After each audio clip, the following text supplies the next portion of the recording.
నమస్తే సువర్ణ మీడియాకు స్వాగతం. అయ్యప్ప దీక్షలు సాధారణంగా చాలామంది 41 రోజుల పాటు దీక్షలు తీసుకుంటూ ఉంటారు.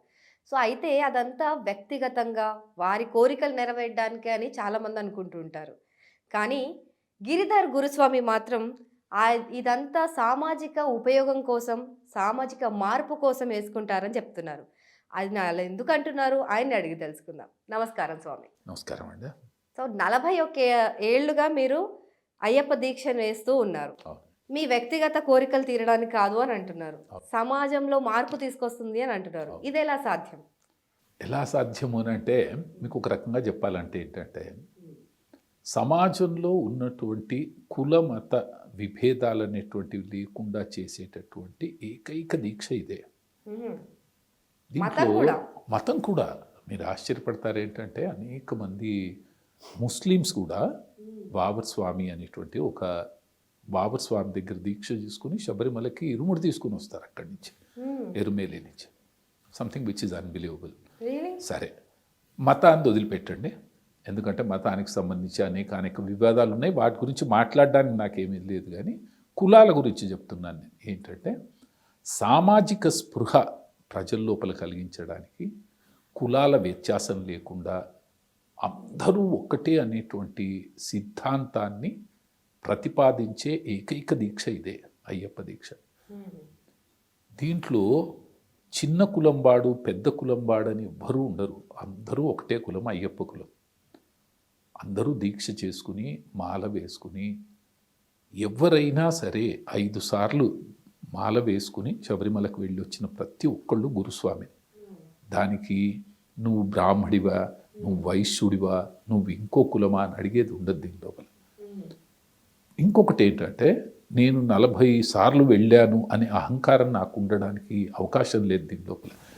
మొదటిసారి వెళ్తున్నటువంటి కన్యస్వామి అని అంటారు, ఆయన పాదాలను కూడా నేను ముట్టుకుని మొక్కాలి, అందరికీ మొక్కాలి.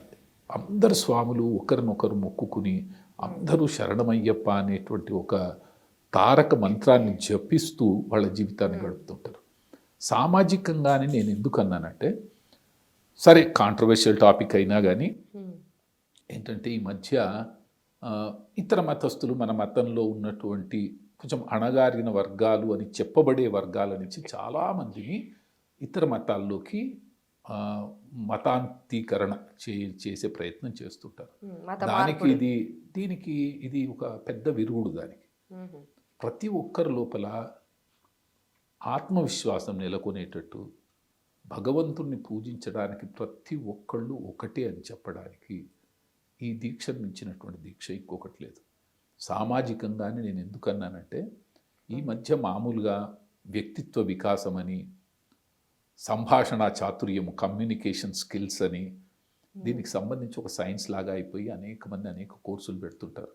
ఒక్కసారి అయ్యప్ప మాల వేసుకుని దీక్ష చేసుకుని శబరిమలకు వెళ్ళి వచ్చిన ప్రతి వ్యక్తి లోపల వ్యక్తిత్వ వికాసం ఎంత గొప్పగా కనబడుతూ ఉంటుందంటే, మనకి ఏ మనిషి అయితే తనకు తాను ఒక షెల్లో మూసుకుపోయి బయటపడినటువంటి వ్యక్తి కూడా అయ్యప్ప దీక్ష వేసుకుని ఇంతమంది స్వాములతో కలిసి 40 రోజులు దీక్ష చేసి అందరికీ భోజనాలప్పుడు వడ్డిస్తూ ఏం కావాలని అడుగుతూ, తనకేం కావాలో అది అడిగి తీసుకుంటూ నిజమైనటువంటి జ్ఞానాన్ని సంపాదిస్తూ అందరితో మాట్లాడుతూ అసలు ఉన్న పరిస్థితులు, తనకి ఉన్న వనరులని ఉత్తమంగా ఉపయోగించుకుని జీవితంలో పైకి ఎలా రావాలి అనేటువంటి విద్య కూడా దీని లోపల ఉంది.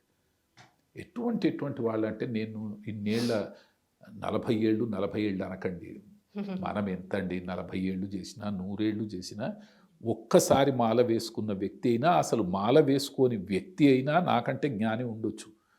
నాకేదో అన్ని విషయాలు తెలుసు, 40 సార్లు వెళ్ళాను కాబట్టి అన్నీ తెలుసు అని మాట్లాడితే అహంభావం, అహంకారం అవుతుంది. దానికంటే ఇంకేం లేదు.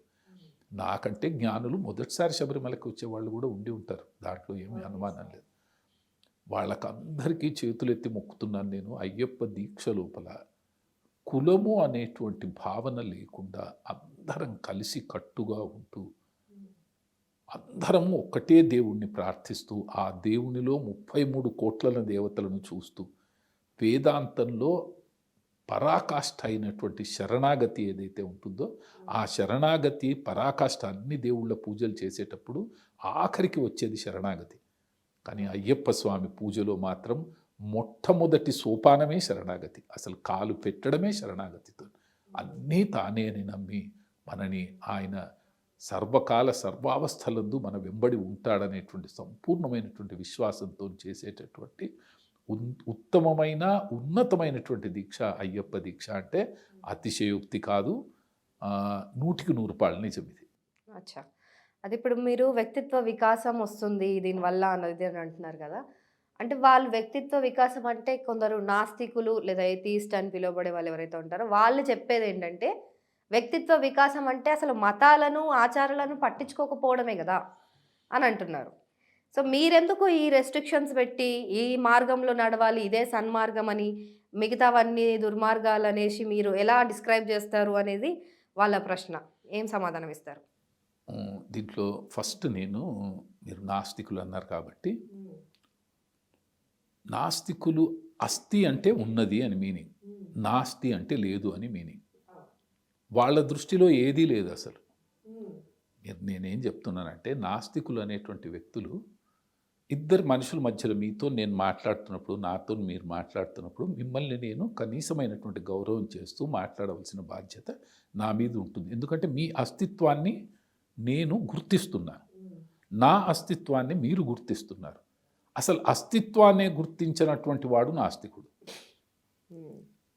దేవుడి అస్తిత్వాన్ని గుర్తించడు, ప్రకృతి అస్తిత్వాన్ని గుర్తించడు, పాతకాలం నుంచి వచ్చిన ఆచారాల అస్తిత్వాన్ని గుర్తించడు. అసలు దేన్ని గుర్తిస్తాడో నాకు అర్థం కాదు. తను తప్పితే ఇంకా దేన్ని నమ్మనటువంటి వ్యక్తే నాస్తికుడు నాకు అనిపిస్తుంది. తను ముందు కనబడుతున్నటువంటి వాళ్ళ మీద నాకు కోపం కాదు, వాళ్ళ ఇష్టం వాళ్ళది. మీరు నాస్తికులుగా ఉండాలంటే ఉండండి, మమ్మల్ని తిట్టవలసిన అవసరం లేదు కదా మీకు, మేము మిమ్మల్ని తిట్టడం లేదు కదా. మీ లోపల తప్పు. ఈ నాస్తికత్వం గురించి ఇప్పుడు మాట్లాడేటటువంటి వాళ్ళని చూస్తే చారువాక సిద్ధాంతం అని ఇప్పుడు వచ్చింది కాదండి, చారువాక మహర్షి అని. మన సనాతన ధర్మం ఎంత గొప్పది అని అంటే అసలు ధర్మంలో దేవుడే లేదన్నటువంటి వ్యక్తికి కూడా మహర్షి స్థానాన్ని ఇచ్చినటువంటి గొప్ప సనాతన ధర్మం అది. నేను ఒక్కసారి చారువాక సిద్ధాంతాన్ని చదివిన తర్వాత ఈరోజు నాస్తికులు మాట్లాడుతుంటే చిన్న పిల్లలు మాట్లాడుతున్నట్టు అనిపిస్తుంది నాకు. కారణం ఏంటంటే నాస్తికత్వానికి మూలం అక్కడి నుంచి ప్రారంభమైంది, చారువాక సిద్ధాంతం నుంచి. అలా అని ఇప్పటి వాళ్ళని తిట్టాలని నాకు అనిపించదు. వీళ్ళ తత్వం ఎలా ఉంటుందంటే, ఇది చాలా పెద్ద విమర్శ అర్థం చేసుకున్న వాళ్ళకి. ఇద్దరు జ్ఞానుల మధ్య చర్చ జరుగుతుందండి, ఇద్దరు అజ్ఞానుల మధ్యలో చర్చ జరుగుతుంది. కానీ తెలిసి తెలియనిటువంటి వాడికి తెలిసిన వాడికి మధ్యలో చర్చ జరిగే అవకాశం ఉండదు. ఎందుకంటే తెలియని వాడు తెలిసిన వాడు చెప్తే వినదలుచుకోనప్పుడు చర్చ లేదు. నేను చెప్పే పాయింట్ని వినాలి అనుకుంటే చర్చ ప్రారంభం. కానీ అసలు నువ్వు విననే దలుచుకోలేదు అనుకోండి, ఇంకా చర్చ ఎక్కడ ప్రారంభం. ప్లస్ వాళ్ళు ఈ మొండితనానికి అలవాటు పడి చిన్న పిల్లల్లా అయిపోయారు. వాళ్ళు ఎంత చిన్న పిల్లల్లా అయ్యారంటే, ఇప్పుడు పిల్లలు ఒక్కోసారి బొమ్మ కావాలంటే దానికోసం ఎందుకు హఠం చేస్తారో, ఎందుకు ఏడుస్తారో అర్థం కాదు, ఎందుకు సాధించాలనుకుంటారో అర్థం కాదు మనకి. పెద్దవాళ్ళమైన మనమే ఏం చేయాలి, కొంచెం కాంప్రమైజ్కి వచ్చి ఫోన్లే పిల్లాడు ఏడుస్తున్నాడని ఏదో ఒక బొమ్మని ఇచ్చేస్తాం, వాడు కొంతసేపు ఆడుకుంటాడని. వీళ్ళ తత్వం అలాగే ఉంటుంది. వాళ్ళు ఏం చేస్తారంటే, వాళ్ళు కింద ఉండి పైన ఉన్నటువంటి మనుషుల్ని వాళ్ళ వరకు దిగజార్చి, ఈ దిగజారిపోయి ఉన్నటువంటి మనుషులు కాబట్టి వీళ్ళకి దీంట్లో చాలా ఎక్స్పర్టీజ్ ఉంటుంది, దిగజారిన మాటలు మాట్లాడడంలో. కాబట్టి పైనుంచి కిందికి వచ్చిన వాళ్ళని గెలిచేస్తుంటారు వీళ్ళు. Because they are more experienced in that. They know how to argue with a person without any sense. And they are experts in that, they try to win over the other people. నిజమేనండి. అంటే వాళ్ళు ఇతిహాసాలను రాజ్యాంగంతో compare చేసి చూస్తున్నారు. మాకు రాజ్యాంగమే పరమవేదం కాబట్టి మీరు చెప్పిన పాతకాలం అన్నీ అవి పాతకాలానికి మాత్రమే సరిపోయే తత్వాలు, ఈ కాలానికి సరిపోవు అని చెప్తున్నారు. రాజ్యాంగం గురించి మాట్లాడే వాళ్ళంతా రాజ్యాంగానికి అనుగుణంగా బతుకుతున్నారా, రాజ్యాంగంలో ఉన్నటువంటి ప్రతి పదాన్ని తూచా తప్పకుండా పాటిస్తున్నారా అని తమకు తాము ఆత్మ పరీక్ష చేసుకోవాల్సిన అవసరం చాలా ఉంటుంది. మీకు నమ్మలేని విషయం ఏంటంటే రాజ్యాంగంలో మోర్ దాన్ 20 టైమ్స్ రాముడి గురించి రాసి ఉంది, రామరాజ్యం గురించి రాసి ఉంది. రాముడి బొమ్మలు ఉన్నాయి కాన్స్టిట్యూషన్లో, మన కాన్స్టిట్యూషన్లో. దానికి ఏమంటారు మరి? రాముడు ఒక రాజులాగా భావించి, ఆ రాజ్యం ఉత్తమమైనటువంటి రాజ్యం అని భావించి కాన్స్టిట్యూషన్లో నాట్ లెస్ దాన్ 20 టైమ్స్ రాముడి గురించి రాసి ఉంది. అయితే ఇప్పుడు మరి రాముడి అస్తిత్వాన్ని ప్రశ్నించే వాళ్ళంతా కూడా నాస్తికులేనా? రాముడి అస్తిత్వాన్ని పొగిడే వాళ్ళంతా ఆస్తికులా? ఇదో పెద్ద ప్రశ్న అండి. అయినా నాకు ఒక్కోసారి ఏమనిపిస్తుందంటే మనం ఇద్దరం కూర్చున్నాం, మంచిగా తత్వం గురించి మాట్లాడుకుందాం, మంచి విషయాలు మాట్లాడుకుందాం. ప్రారంభమే మనము నమ్మని వాళ్ళని నమ్మించే ప్రయత్నం చేస్తే వాళ్ళు నమ్మొద్దు అని ఒక దీక్ష తీసుకుని ఉన్నారు. వాళ్ళని నమ్మించవలసిన అవసరము నాకు లేదు. నేను చాలాసార్లు నన్ను టీవీలో వాళ్ళు పిలుస్తారు, ఈ వీళ్ళ నాస్తికులను ఒకవైపు నన్ను ఒకవైపు పెట్టి. 2 సార్లు అయిన తర్వాత 3వ సారి నేను టీవీ వాళ్ళకి చెప్పాను, దయచేసి ఇలాంటి చర్చకు పిలవకండి. కారణం ఏంటంటే మీకు సబ్జెక్ట్ కావాలంటే ఆస్తికులందరినీ ఒకసారి కూర్చోబెట్టి మాట్లాడించండి, సబ్జెక్ట్ తెలుస్తుంది. నాస్తికులందరినీ కూర్చోబెట్టి ఒకసారి టాపిక్ పెట్టండి, సబ్జెక్ట్ తెలుస్తుంది. నేను ఆయన ఇద్దరం చర్చించుకుంటున్నాం అనుకోండి, నేను ఆయనను గెలవాలనే ప్రయత్నంలో లేని మాటలు నేను చెప్పి, ఆయన నన్ను గెలవాలనే ప్రయత్నంలో లేని మాటలు ఆయన చెప్పి చర్చ కొనసాగడమే తప్పితే దాంట్లో ప్రతిఫలం అనేటువంటిది శూన్యం. ఇప్పుడు మీరు అంటున్నారు కాబట్టి ఆస్తికత్వం ఏంటి అని అడగంటే నేను చెప్తాను. కానీ గురుగారు, ఇలాంటి ప్రశ్నలు ఉండిపోవడం వల్ల ఎటు తేల్చుకోలేని సందిగ్ధంలో పడిపోయే వాళ్ళు కొంతమంది ఉంటున్నారు. వాళ్ళకు మీరు ఆన్సర్ ఇవ్వాల్సిన అవసరం ఎంతైనా. తప్పకుండా. నేను అనేది అంటే స్పెసిఫిక్ క్వశ్చన్ ఉంటే ఆన్సర్ చేయగలుగుతాను. అంటే జనరలైజ్డ్ క్వశ్చన్స్, చాలా ఏళ్లుగా కొంతమందిని వేధిస్తున్న క్వశ్చన్. ఇప్పుడు మీరు అయ్యప్ప తత్వం గురించి మనం మాట్లాడుతున్నాం కాబట్టి, అయ్యప్ప తత్వం వ్యక్తిత్వ వికాసానికి దారినిస్తుందని అంటున్నారు, కానీ మహిళలు రావద్దు ఆలయంలోకి అని అంటున్నారు. సో ఇదెక్కడి న్యాయం, ఇదెక్కడి వ్యక్తిత్వ వికాసం? మీకు ఎలా చెప్పాలి, ఆడవాళ్ళని ప్రకృతి ధర్మాన్ని నమ్ముతారా లేదా మీరు? ప్రకృతి డెఫినెట్లీ. వేప చెట్టుకి వేపకాయ వస్తుంది, మామిడి చెట్టుకు మామిడికాయ వస్తుంది. మామిడి తక్కువ, వేప ఎక్కువ చెప్పలేని ప్రశ్న. దేని ధర్మం అది నిర్వర్తిస్తుంటుంది. అయితే మీకు శబరిమల అయ్యప్ప స్వామి పూజ చేయొద్దు అని ఆడవాళ్ళకి ఏ విధమైన రిస్ట్రిక్షన్స్ లేవు. ఎక్కడా ఎప్పుడు ఎక్కడా లేవు. ఒక్క శబరిమల సన్నిధానానికి మాత్రమే, అది పంబ దాటిన తర్వాత శబరిమల వరకు రీచ్ అవడము, శబరిమల నుంచి పంబ వరకు రావడము, పంబా నది క్రాస్ అయ్యి శబరిమలకు వెళ్ళడం వరకు మాత్రమే రెస్ట్రిక్షన్స్ ఉన్నాయి. ఈ రెస్ట్రిక్షన్స్కి నేను చెప్పేదానికంటే, ఇప్పుడు మీరు నన్ను అడిగారనుకోండి, నాకు సైంటిఫిక్గా అంటే శాస్త్రీయంగా నేను మీతో గట్టిగా చెప్పలేకపోవచ్చు. కారణం ఏంటంటే ఆ శాస్త్రం గురించి నాకు పెద్దగా తెలియకపోవచ్చు. నాకు తెలియనంత మాత్రాన శాస్త్రం లేదని కాదు, ఆ శాస్త్రం తెలిసిన వాళ్ళు చాలామంది ఉన్నారు. వాళ్ళని అడిగితే మీకు ఈ ప్రశ్న జవాబు దొరుకుతుంది. నేను వేగ్గా ఎందుకు చెప్పాను మీతోనంటే, కేరళలో ఉన్నటువంటి ఒక ఆవిడ పేరు నాకెందుకో ఇప్పుడు గుర్తుకు రావట్లేదు, నేను మీకు ఆవిడ పేరు అది నేను పంపిస్తాను, మీరు కాగలిగితే ఆవిడని ఫోన్లో మాట్లాడండి ఆవిడతోని. ఆవిడ సైంటిఫిక్గా ప్రూవ్ చేసింది ఆమె. అండ్ ఇట్ ఈస్ సర్ప్రైజింగ్ ఏంటంటే, she's not a Hindu, she's a Christian lady. ఆమె క్రిస్టియన్ అయి ఉండి శబరిమలకి ఎందుకు వెళ్ళొద్దు ఆడవాళ్ళు, వెళ్ళడం వలన వాళ్ళ శారీరక ధర్మాల మీద, సంతానోత్పత్తికి సంబంధించినటువంటి వాటి మీద, జననాంగాల మీద ఏ విధమైన ఇంపాక్ట్ ఉంటుంది అనేటువంటిది ఆమె సైంటిఫిక్గా ప్రూవ్ చేసింది. She has written a book on that. ఆమె మీద సోకాల్డ్ నాస్తికులు వీళ్ళంతా ఆమె మీద అటాక్లు కూడా చేశారు. నేను మీతో చెప్తున్నాను. అలాంటి ఆవిడ పుస్తకాన్ని ఒకసారి చదవాలి. ఇలా విమర్శ చేయడానికి ముందర ఏంటంటే, మనకు విమర్శ నేను ఇంతకుముందు అన్నాను చూడండి, మీరు నేను ఇద్దరం కూర్చుని ఆ సబ్జెక్టు తెలియదు, మనకు తెలియని సబ్జెక్ట్ గురించి ఇద్దరం మాట్లాడితే ఏం ఫలితం ఉండదు. తెలిసినటువంటి వ్యక్తిని పిలిచారనుకోండి, మీకు కావలసినటువంటి సారం మీకు లభిస్తుంది. ఆమె దాంట్లో ఎక్స్పర్ట్. నేను మీకు ఆమె పేరు పంపిస్తాను, ఆమెను మీరు అడగండి, మీకున్న ప్రతి అనుమానము నివృత్తి అయ్యేటట్టు ఆమె చెప్తుంది.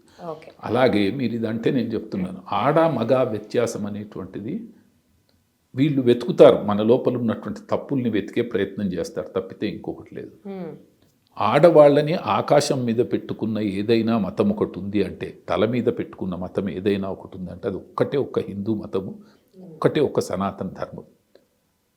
మొత్తం దీనికి మొత్తం మూల కారణమంతా స్త్రీ అని నమ్మి, స్త్రీ అంటే సత్వ తమ రజో గుణాలు, స త ర అనే 3 అక్షరాలు కలిస్తే స్త్రీ అంటే సత్వగుణము, తమో గుణము, రజోగుణము, ఈ 3 గుణాలకి అధిపతి అయినటువంటి ఆమె ఆడామె అని స్త్రీ అని చెప్పి మన దగ్గర స్త్రీకి స్త్రీ అని పేరు పెట్టారు. వేరే చోట మ్యాన్, ఉమ్యాన్ అని పెడతారు.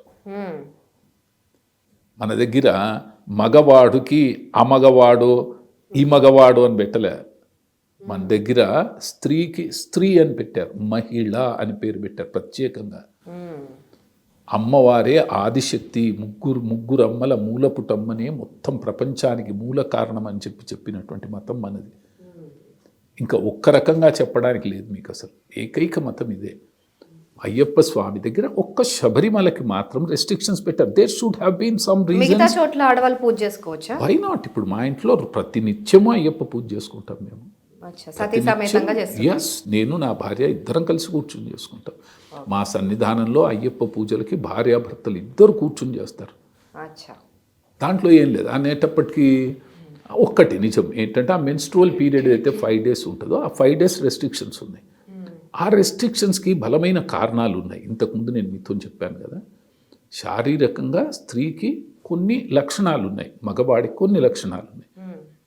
స్త్రీ మీద పడే ఇంపాక్ట్ని కంట్రోల్ చేయడానికి పెట్టిందే తప్పితే, ఇది ఆడవాళ్ళ మీద అసహనము, ఆడవాళ్ళని తక్కువ చూడడము, అలా ఆలోచించే వాళ్ళకి ఏం జవాబు చెప్పలేము. ఎందుకంటే వాళ్ళు, నేను చెప్తున్నా కదా, కొంతమంది ఎలా నిత్య అసమ్మతివాదులు అంటారు. వాళ్ళు ప్రతిదానికి అసమ్మతమే ఉంటుంది వాళ్ళకి. అలాంటి వాళ్ళతోని చర్చించి సమయం వృధా చేసుకోవడం కంటే నిజాన్ని నిజంలాగా నమ్మడం ఇంపార్టెంట్. నిజంగా గురుగారు, ఇప్పుడు అంటే మీరు అంటుంటే నాకు అనిపిస్తుంది అనమాట, ఆ సమయంలో నిజంగా స్త్రీలకు నిజంగా రెస్ట్ చాలా అవసరం.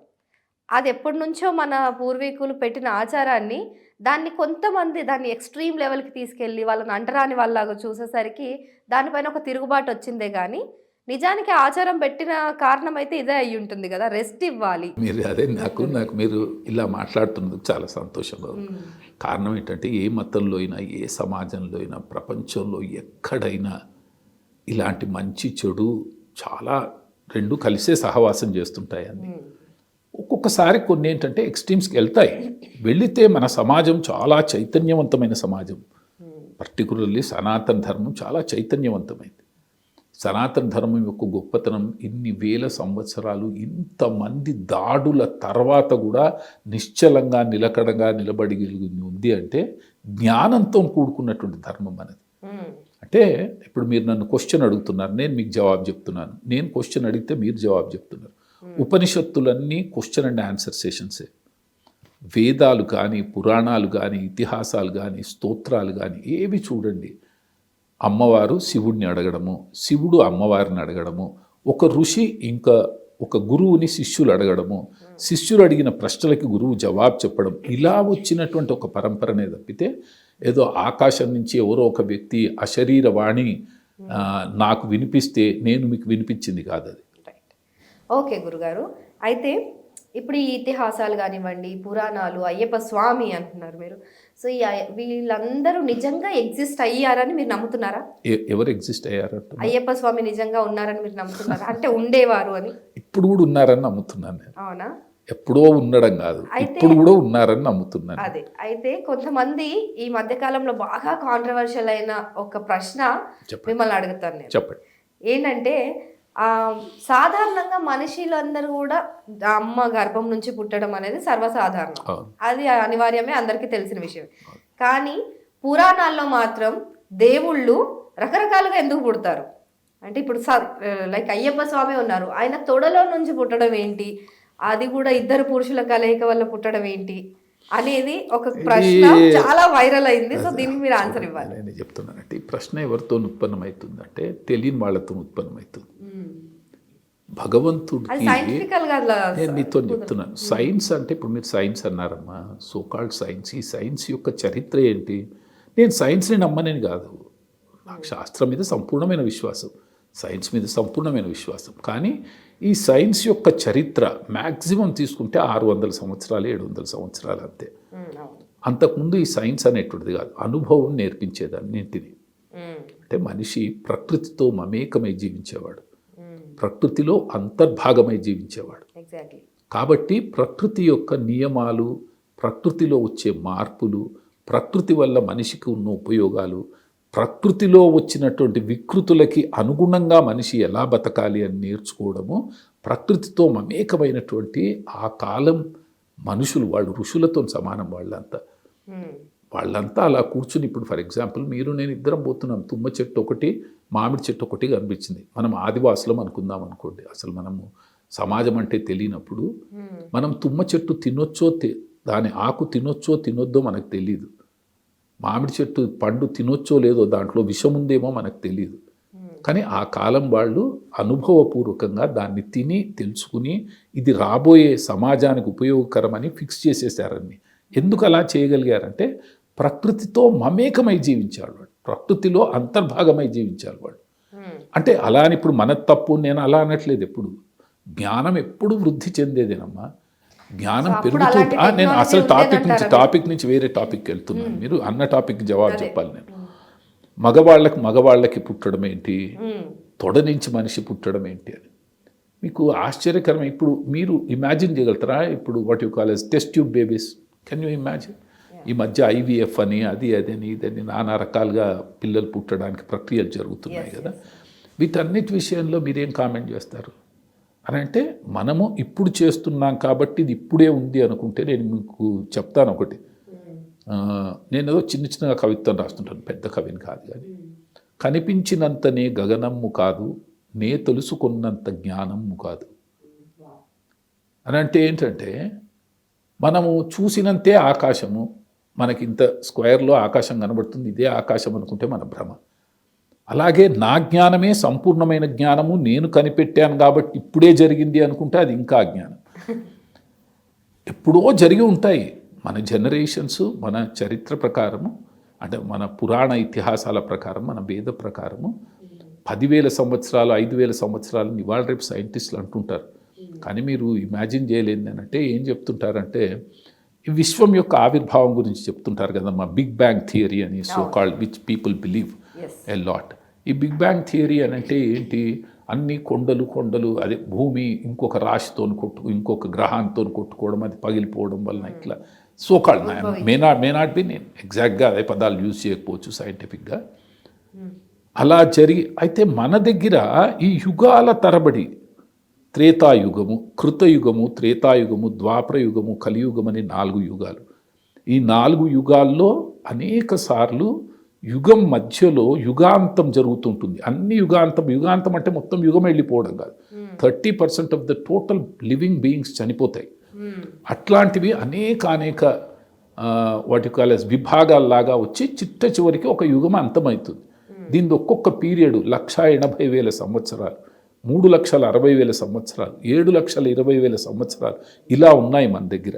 అంటే నేను చెప్పదలుచుకున్న భావన ఏంటంటే, మనము మన పుస్తకాల్లోనే లక్షల సంవత్సరాల గురించి చెప్పారు. ఇప్పుడు వీళ్ళు కూడా ఏం చెప్తారు, బిగ్ బ్యాంగ్ థియరీ జరిగింది 5 మిలియన్ ఇయర్స్ క్రితం అనేటువంటి. దిస్ ఈజ్ ఆల్సో ఇమాజినరీగా వాళ్ళు 5 లక్షలు సరిగ్గా ఈ సంవత్సరం అయిందని చెప్పలేరు కదా. వాళ్ళు ఒక ఇమాజినేషన్తో కార్బన్ డేటింగ్ అని ఇంకోటి అని వాళ్ళు అంటున్నారు. ఇవన్నీ జరిగినాయి, మన వాళ్ళు ఎప్పుడో పురాణాల్లో రాశారు. 5 లక్షల సంవత్సరాల క్రితమే మన దగ్గర కృతయుగం ఉండింది అని చెప్పారు మన వాళ్ళు చెప్తేనేమో పురాణాలు, వాళ్ళు చెప్తేనేమో సైన్స్ అంటే ధర్మం కాదు కదా ఒకటి. రెండో విషయం ఏంటంటే, భగవంతుడు అనేటువంటి వాడు సృష్టికి మూలకర్త. ఆడ అవుతుండొచ్చు, ఆమె స్త్రీ అవుతుండొచ్చు, పురుషుడు అవుతుండొచ్చు, మూలము వాళ్ళే. మూలమైనటువంటి వ్యక్తులు ఈ విశ్వాన్ని నిర్మించినప్పుడు వాళ్ళు అనుకున్నట్టు నిర్మించిస్తారా, మనం అనుకుంటున్న సైన్స్ ప్రకారం నిర్మిస్తారా? శివుడు విశ్వాన్ని మొత్తాన్ని, బ్రహ్మ ఇంతమందికి జన్మమిచ్చినటువంటి బ్రహ్మ తను అనుకుంటే తన కంటి లోపల నుంచి ఒక పిల్లని క్రియేట్ చేయలేడా? చేతిలో నుంచి ఒక బేబీని క్రియేట్ చేయలేడా? మనం ఏమన్నా ఆమ్నీ పొటెంట్, ఆమ్నీ ప్రజెంట్ శివుని, గాడ్కి సంబంధించినటువంటి నిర్వచనాలు చెప్తుంటాం. అలాంటి వ్యక్తి చేతిలో, అలాంటి వ్యక్తి కాదు, అలాంటి శక్తి, వ్యక్తి అని అంటే చాలా చిన్న పదం అది, అలాంటి శక్తి అనుకుంటే ఏదైనా ఆవిర్భవించగలుగుతుంది. ఇంతెందుకండి, నా చేతిలో ఇది వచ్చింది, మొన్నటి దాకా లేదు, ఇది వచ్చింది, ఇది ఒక మార్క్ వచ్చింది, ఇది ఎలా క్రియేట్ అయింది, ఎందుకు క్రియేట్ అయింది? సైన్స్ ఏదో ఎక్స్ప్లెనేషన్ ఇస్తుంది. సైన్స్ ఎక్స్ప్లెనేషన్ దీనికి అనవసరం కదా ఇక్కడ ఒకటి రావడము. అలా ఇట్లా ఎక్కడైతే ఉద్భవించిందో అలా శివుడు అనుకుంటే దీంట్లో నుంచి ఒక బాలుడు రాలేడా? శివుడే అనుకుంటే, బ్రహ్మ అనుకుంటే దీంట్లో నుంచి విశ్వం మొత్తం క్రియేట్ కాదా? ఏం కాదు ఆయన తలుచుకుంటే. సరే, నేను చాలా చిన్న ఎగ్జాంపుల్ చెప్పాను అంత గొప్ప విషయానికి. శివుడు విష్ణువు మధ్యలో జనించింది అయ్యప్ప అనేటువంటి మాట ఏదైతుందో దీన్ని అసలు పురాణాల్లో ఎంత గొప్పగా ఉంటుందంటే దాన్ని చదవనటువంటి వాళ్ళు ఏదో చెప్తారు. విష్ణువు మోహిని అవతారం ఎత్తుతాడు. విష్ణువు పార్వతీదేవి ఇద్దరు అన్నా చెల్లెళ్ళు. విష్ణువుకి సోదరి శివుడి భార్య. శివుడి భార్య ప్రపంచంలో అందరికంటే అందగత్తే, అందరికంటే అందంగా ఉంటుంది. ఆమె తప్పితే సౌందర్య లహరి అని శంకరాచార్యుల వారే రాశారు. సౌందర్యానికి పరాకాష్ఠ అమ్మవారు అని. అయితే పార్వతీదేవి శివుడితో చెప్తుంది ఏమనంటే, దేవా ఇట్లా మా అన్నయ్యనే మోహిని అవతారంలో చాలా అందంగా అయ్యాడట, నీకంటే అందంగా ఉంటుందా ఎవ్వరైనా అని శివుడు అడుగుతాడు. లేదు ఉన్నారట, ఒకసారి అని అంటే అవునా, అయితే నాకు కూడా చూడాలని ఉంది, నీకంటే అందగత్తే ఇంకెవరైనా ఉంటారా చూద్దామని విష్ణువుని చూడ్డానికి వెళ్తాడు. విష్ణువుని చూస్తే విష్ణువుకి ఎగ్జాక్ట్లీ అమ్మవారు పార్వతి అమ్మవారు ఎట్లా ఉంటుందో మోహిని కూడా అలాగే ఉంటుందన్నాడు విష్ణువు యొక్క అవతారం. అంతేగాని ఆ విష్ణువు అవతారాన్ని చూసినటువంటి శివుడు ఎంత చిన్నగా చేశారంటే, నేను దీని గురించి పాటలు రాశానమ్మా, నేను మీకు ఎలా చెప్పాలి. మానసిక భావనలు ఒక రూపు దాల్చడం, మానసికంగా భావన అది. అంతేగాని శరీరం కలిసిందా, ఇద్దరు ఒకళ్ళనొకళ్ళు పట్టుకున్నారా, సంపర్కం జరిగిందా, దానివల్ల పిల్లలు పుట్టారా, ఎంత చిల్లర ఆర్గ్యుమెంట్ అంటే, ఎంత చిన్న ఒక మహా సముద్రం ముందు మనము ఏమంటారు ఒక నీటి బిందువు లాగా అనిపిస్తుంటుంది అన్నట్టు ఇలాంటి చర్చలు చూస్తే. దాని వెనకాల ఉన్నటువంటి భావన ఎంత గొప్పది అని అంటే, శివుడు విష్ణువుని చూసి మోహించడం కాదది, ఆయనకి వెర్రితలలు వేయడం కాదది, అజ్ఞానమైనటువంటి మాటలు అన్నాడు. ఆనందం, సంతోషం, ఆహా నా భార్యలాగా ఎంత అందంగా ఉన్నాడు విష్ణువు, అన్న చెల్లెళ్ళంటే ఈ విధంగా ఉండాలి అనుకునేటటువంటి ఒక భావన. ఆ భావన సంతోషంలో నుంచి జనించిన వాడు అయ్యప్ప తప్పితే ఈ పిచ్చి సినిమాలు తీసే వాళ్ళకు కూడా సినిమాలు కావాలి కదా, ఏదో ఆడామే మగవాడు ఇద్దరు డ్యాన్సులు చేసుకోవడము, పిచ్చి పిచ్చి పోస్చర్స్ ఉంటే అందరూ సినిమాలు చూస్తారని చెప్పి సినిమాలు తీసే వాళ్ళు కూడా అలా తీస్తారు. నేను చదివింది చెప్తున్నాను, నేను అజ్ఞానంతో కాదు. సంస్కృతంలో ఉన్నటువంటి మూలమైనటువంటి భూతనాథోపాఖ్యానంలో ఉన్నటువంటిది ఇది, భూతనాథ ఉపాఖ్యానము అని. నేను వాళ్ళకి చేతులు ఎత్తి మొక్కి చెప్తున్నాను. ఎవరెవరైతే ఈ విమర్శలు చేస్తారో మీ అందరికీ నమస్కారం, నాకు మీ మీద కోపం కాదు. మీరు నిజమైన పుస్తకాలు చదవండి, ఎవడో చెప్పిన మాటలు వినకండి. మీరు సంస్కృతంలా చదవండి. మీకు సంస్కృతం రాకపోయి ఎవడో దాన్ని ఇంగ్లీష్లోకి ట్రాన్స్లేట్ చేసి, ఎవడో ఒక హీరో వచ్చి దీంట్లో హీరోయిన్ ఒకళ్ళనొకళ్ళని పట్టుకునే సీన్ ఉంటే చాలా బాగా ఉంటుంది కాబట్టి అని వాళ్ళు విష్ణువుని శివుడిని కూడా కలిపి ఆ మోహిని అవతారాన్ని బ్యూటిఫుల్ 36 చూపెట్టి పిచ్చి పిచ్చి పోస్చర్లు వేస్తే మీకు ఆనందం అని వాళ్ళు అనుకుంటారు.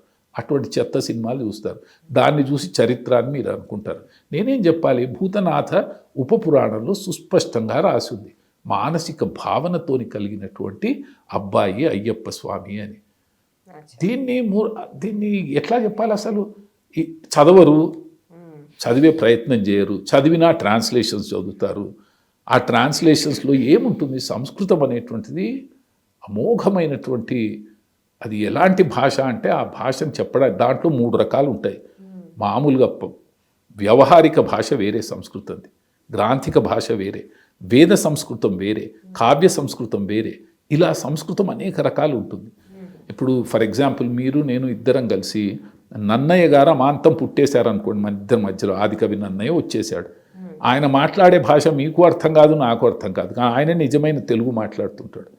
ఆ తెలుగు మీకు అర్థం కాదు, నాకు అర్థం కాదు. కారణం ఏంటంటే మనము ఉట్టి మామూలు అంటే తక్కువ చేయట్లేదు, మనం మాట్లాడేది గ్రాంథిక భాష కాదు, మన గ్రాంథిక భాష తెలీదు. అలా దాన్ని రిప్రజెంట్ చేసుకుంటూ మిస్ఇంటర్ప్రిట్ చేసుకుంటూ పిచ్చి పిచ్చి భావాలన్నీ తీస్తారు. నేను మీకు ఎవరైతే ఉంటారో వాళ్ళకి నాది యూట్యూబ్లో పాటలు ఉన్నాయి నావి, ఆ పాట వినండి. అయ్యప్ప స్వామి ఎలా పుట్టాడో మీకు తెలుస్తుంది. అయ్యప్ప స్వామి జననం యొక్క కారణం మీకు తెలుస్తుంది. తెలియకుండా ఏవో పిచ్చి పిచ్చి విమర్శలు చేసుకుంటూ హిందువులను విమర్శిస్తే చాలా గొప్పది అని, ఈ మాటలన్నీ ఖురాన్ గురించి ఎందుకు మాట్లాడరండి? ఈ మాటలు బైబిల్ గురించి ఎందుకు మాట్లాడరు? వాళ్ళ గురించి మాట్లాడమని నేను ప్రోత్సహిస్తలేను. వాళ్ళని ఏమనకండి, మమ్మల్ని ఏమనకండి, మిమ్మల్ని మేమేమనము. మీ ప్రపంచంలో మీరు ఉండండి, మా ప్రపంచంలో మేము ఉంటాం కదా. మీకు వచ్చి మమ్మల్ని కూర్చొని నిలబడి విమర్శ చేయాలని ఎవరు చెప్పాడు? టైం వేస్ట్ తప్పితే ఇంకోటి ఏం లేదు. సరే, ఐ డోంట్ థింక్, ఎందుకంటే నాకు కొంచెం ఆవేశం అన్నది నేను బాధ అయింది. ఆ బాధలో నుంచి వచ్చినటువంటి 4 మాటలు ఇవి. అయితే నేను మీతో ఫైనల్గా ఏం చెప్తున్నానంటే, అయ్యప్ప తొడలో నుంచి పుట్టాడు అనడం అజ్ఞానం. అలా లేదు, శాస్త్రంలో అలా లేదు, పురాణాల్లో అలా లేదు. బట్ సినిమాల్లో అలానే చూపిస్తున్నారు. సినిమాల్లో ఇప్పుడు 100 ఉంటాయండి. కర్ణుడిని దానవీర శూరకర్ణ అని సినిమా తీశారు ఎన్టీ రామారావు గారు. మహానుభావుడు ఆయనకు చేతులెత్తి మొక్కుతున్నాను, చాలా గొప్ప వ్యక్తి. కర్ణుడిని హీరోగా చూపెట్టాలనుకున్నాం అనుకోండి, అప్పుడు అర్జునుడిని చిన్నగా చేయాలి కదా. రైట్. ఉన్నదంతా ఏంటంటే, నేను ఒకరిని హీరోగా చేయాలనుకున్నప్పుడు ఈ హీరో గొప్పతనాన్ని పొగిడేదానికంటే అపోనెంట్ని తక్కువ చేయడం వల్ల వీడిని పెద్దగా చేయడం అన్నట్టు. అర్థమైంది? ఈ స్ట్రాటజీ ఇంతే, simple strategies. If I cannot win you, అంటే ఫర్ ఎగ్జాంపుల్ నేను ఇద్దరం మాట్లాడుతుంటే నేను గురుస్థానంలో ఉన్నాను కాబట్టి మీరు వింటున్నారు. నేను నెత్తి మీదకి ఎక్కిపోవాలి, నేను ఇంకా పైకి ఎక్కాలంటే మిమ్మల్ని ఇంకా కిందికి దించాలి. అలా కర్ణుడు దాంట్లో నాకు సీన్ గుర్తొస్తుంది. నాకు ఎన్టీ రామారావుని విమర్శ చేయాలని కాదు, అర్జునుడు పారిపోతాడు కర్ణుడిని చూసి. అసలు భారతంలో ఎక్కడా లేదు అది.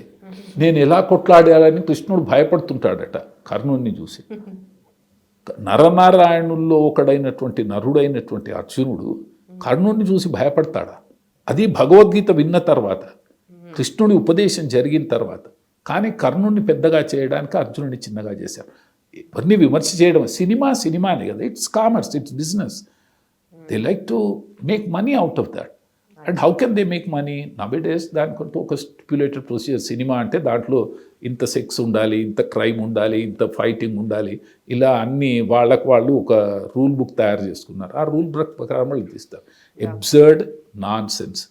అది అట్లా లేదంతే. ఓకే గురుగారు, అయితే ఇప్పుడు నార్మల్గా మీరు అంటున్నారు, ఇప్పుడు అదంతా సైన్స్, అది అప్పటికే సంబంధించింది, అది దీంట్లో వల్గారిటీని చూపించి దాన్ని ప్రొవోగేట్ చేసిందే కానీ నిజానికి అట్లా జరగలేదని చెప్తున్నారు. Very good. అయితే మరి సైన్స్కి, అంటే సైన్స్కి అంతు చిక్కని విషయాలు ఎన్నో మన పురాణాల్లో కనిపిస్తూ ఉంటాయి. దానిపైన కూడా చాలా చాలా కాంట్రవర్సీస్ అయితే నడుస్తుంటాయి. రీసెంట్గా చంద్రుడి పైనకి చంద్రయాన్-3 వెళ్ళింది, మన ఇండియానే సాధించింది. అండ్ వెళ్ళేటప్పుడు కూడా ఎంత సైంటిస్టులు అయినా సరే వాళ్ళు పూజలు చేసి చంద్రయాన్కి పంపిస్తున్నారనమాట పైకి. సో వాళ్ళు వెళ్ళేదే అసలు అది చంద్రుడు గ్రహము అని నిరూపించడానికి, కానీ మళ్ళీ వాళ్ళు పూజలు చేస్తున్నారు. మళ్ళీ రీసెంట్గా ఆదిత్య ఎల్వన్ కూడా పంపించారు పైకి, సూర్యుడి దగ్గరికి ఇప్పుడు ఈసారి. సో అయితే సూర్యుడిని మామూలుగా పురాణాల్లో ఎలా చిత్రీకరించారు? 7 గుర్రాలు వేసుకొని రథంపై వెళ్తుంటాడు సూర్యుడు, లేకపోతే ఎవరో శివుడు ఆజ్ఞాపిస్తే ఆగిపోతాడు, ఒక్కోసారి చీకటి అయిపోతాడు, విశ్వాన్నంతా నడిపించేది సూర్యుడే అనేసి అట్లా చూపించారు పురాణాల్లో. మరి ఇటు సైడ్ ఏమో గ్రహాలు, నక్షత్రాలు అని చెప్తున్న సమయంలో అటువైపు వాళ్ళను మనుషుల్లాగా, క్యారెక్టర్స్ లాగా, హీరోల్లాగా చూపించడం, అంటే వాటికి రెండింటి మధ్య పొంతన కుదరట్లేదు ఇప్పుడు. సో ఇప్పుడు మేము ఏది నమ్మాలి? ఇది నమ్మాలా, ఇది నమ్మాలా? ఇంకొక విషయం చెప్తాను. పొంతన కుదరకపోవడం అనేటువంటి, మనము పొంతన కుదరాలంటే మనకు సబ్జెక్ట్ తెలియాలి. ఇప్పుడు ఉన్నదంతా ఏంటంటే, వేదాంతం ఏం చెప్తుందంటే, ప్రతి మనిషి శరీరంలో సూక్ష్మ శరీరము, బాహ్య శరీరం అని 2 శరీరాలు ఉంటాయి. ఏదైనా సూక్ష్మంలో వేరే, బాహ్యం వేరే. సూర్యుడు బాహ్యంగా మనకు అలా కనబడతాడు. సూర్యుడి సూక్ష్మ శరీరం ఏదైతుందో మనం పూజ చేసేది. సూర్యగ్రహానికి మనం పూజ చేయలేం కదా, అక్కడికి వెళ్ళి పువ్వు వేయలేం కదా, మనం వేయగలుగుతాం? చంద్రుడికి పువ్వు వేయగలుగుతామా? బట్ సూర్యుడు is doing a lot to us. మనకి ఆయన సూర్యకిరణాలు అనేటువంటివి లేకపోతే అసలు విశ్వమే లేదు, ప్రపంచమే లేదు, మనమే లేము, అస్తిత్వమే లేదు అసలు. అలాంటి సూర్యుడి వల్ల మనకు కలుగుతున్నటువంటి ప్రయోజనాలను దృష్టిలో పెట్టుకుని సూర్యుడిలో ఉండేటటువంటి 2 శరీరాలు. బాహ్య శరీరము సూర్యగ్రహం, సూక్ష్మ శరీరము ఇప్పుడు నేను చెప్తున్నటువంటి మీరు చెప్పినటువంటి 7 గుర్రాలపై ప్రయాణించేటటువంటి సూర్యుడు ఆయన. సూక్ష్మ శరీరాన్ని మాత్రమే మనం పూజ చేయగలుగుతాం గ్రహానికి సంబంధించి. అలా సూర్యుడికి సూర్యుడి లక్షణాలు, సూర్యుడి క్యారెక్టరిస్టిక్స్, సూర్యుడు చేసే పనులు ఇవన్నీ కూడా మనము ఆయనకి అట్రిబ్యూట్ చేస్తూ ఆయనకు సంబంధించిన అష్టోత్తర శతనామాలు, నానా రకాల సహస్రనామాలు, ఆయనకు సంబంధించిన స్తోత్రాలన్నీ చేసుకుని మనం సూర్యగ్రహం దగ్గరికి వెళ్ళి మనం వెయ్యలేం. కాబట్టి ఆయన సూక్ష్మ శరీరానికి మనము ఇంట్లో ఒక చిన్న శాలిగ్రామ లోపల, ఆదిత్య శాలిగ్రామ అని అంటారు, దాని లోపల ప్రాణప్రతిష్ఠ చేసుకుని స్వామిని ఆ రూపంలో మనం చూస్తూ అనంటే మనకి ఎలాగైతే సూర్యుడు ఉపయోగపడుతున్నాడో, ప్రయోజనకారిగా ఉన్నాడో, ఆ సూర్యుడిని దేవుడిగా భావించి పూజ చేయడం. దీంట్లో వింత ఏమీ లేదు దాని లోపల. ఇప్పుడు ఫర్ ఎగ్జాంపుల్ మనం ఒక శివుడి తత్వాన్ని మొత్తాన్ని శివలింగం లోపల మనం చూస్తాం, అమ్మవారి తత్వాన్ని మొత్తాన్ని శ్రీచక్రంలో మనం చూస్తాం, విష్ణు తత్వాన్ని శాలిగ్రామలో ఎలాగైతే చూస్తామో సూర్యుణ్ణి, చంద్రుణ్ణి, వీళ్ళందరి సూక్ష్మ శరీరాలకి ఒక రూపం మనం కల్పించలే, ఆ రూపాలు ఉన్నాయి మనకి కనిపించి మనము చూసేది, మనం చూసే కళ్ళు. ఋషులు అనేటువంటి వాళ్ళకి దివ్య దృష్టి ఉండేది. దివ్య దృష్టి అంటే ఏంటంటే ఇప్పుడు ఫర్ ఎగ్జాంపుల్ మనం సూర్యుడిని ఇలా కళ్ళు తెరిచిపెట్టి చూస్తే మన కళ్ళు బయర్లు గమ్మిపోతాయి, ఏమీ కనిపించదు. కానీ ఋషులు కళ్ళు మూసుకునేవి వీటన్నింటినీ చూడగలిగేవాళ్ళు. ఈ విషయాన్ని మనం నమ్మాలి. ఎందుకు నమ్మాలి అని అంటే ఇప్పుడు కూడా మీకు వేలాది మంది కనబడుతుంటారు అట్లా. చాలామంది మనకంటే ఒక సబ్జెక్ట్, ఈ లైట్ని చూస్తే ఈ లైట్ని ఒక లైట్ లాగా మాత్రమే నేను చూడగలుగుతాను. ఒక సైంటిస్ట్ దాన్ని వేరే పర్సెప్షన్లో చూడగలుగుతాడు, ఒక పురుగు దాన్ని వేరే పర్సెప్షన్లో చూడగలుగుతుంది. అంటే సబ్జెక్ట్ ఒకటే, the way that we perceive it, దాన్ని మనం ఏ దృక్కోణంలో చూస్తాము, ఏ విధంగా చూస్తామనే దాని మీద డిపెండ్ అయి ఉంటుంది. సూర్యుడిని ఒక గ్రహంలాగా మన మీదికి సూర్యకిరణాలు పంపించేటటువంటి ఒక గ్రహంలా మామూలు మనిషి థింక్ చేయగలుగుతాడు. అందులో సూక్ష్మ శరీరాన్ని, అందులో ఉన్నటువంటి 7 గుర్రాలని, అందులో ఉనూరుడు అనేటువంటి ఆయన సారథిని, ఆయన సారథి ఉనూరుడు అని మీకు తెలుసో లేదో అది, కానీ ఉనూరుడు అని ఆయన సారథి. సూర్యుడి యొక్క రూపము, సూర్యుడి భార్యలు, వీటన్నింటినీ కూడా ఋషులు వాళ్ళ దివ్య దృష్టితో చూడగలిగారు. వాళ్ళు ఆ చూసినటువంటిది మనతో చెప్పారు. చెప్పినందుకు మన వాళ్ళు ఏం చేశారంటే ఆ సూర్యుడిని ఎలా పూజ చేయాలో అర్థం కాలేదు పాపం మన వాళ్ళకి. ఎంతో ఉపయోగపడే సూర్యుడికి we should be thankful to him. మనకు ఆయన చాలా ఉపయోగపడుతున్నాడు, ఆయనకు మన కృతజ్ఞతలు ఎలా తెలియజేసుకోవాలంటే మన పాత వాళ్ళు వీటన్నిటికీ సంబంధించి మార్గాలు కనిపెట్టి సూర్యుడి యొక్క సూక్ష్మ శరీరాన్ని మనకందరికీ వాళ్ళ దివ్య దృష్టితో చూసి మనకు చెప్పడం జరిగింది.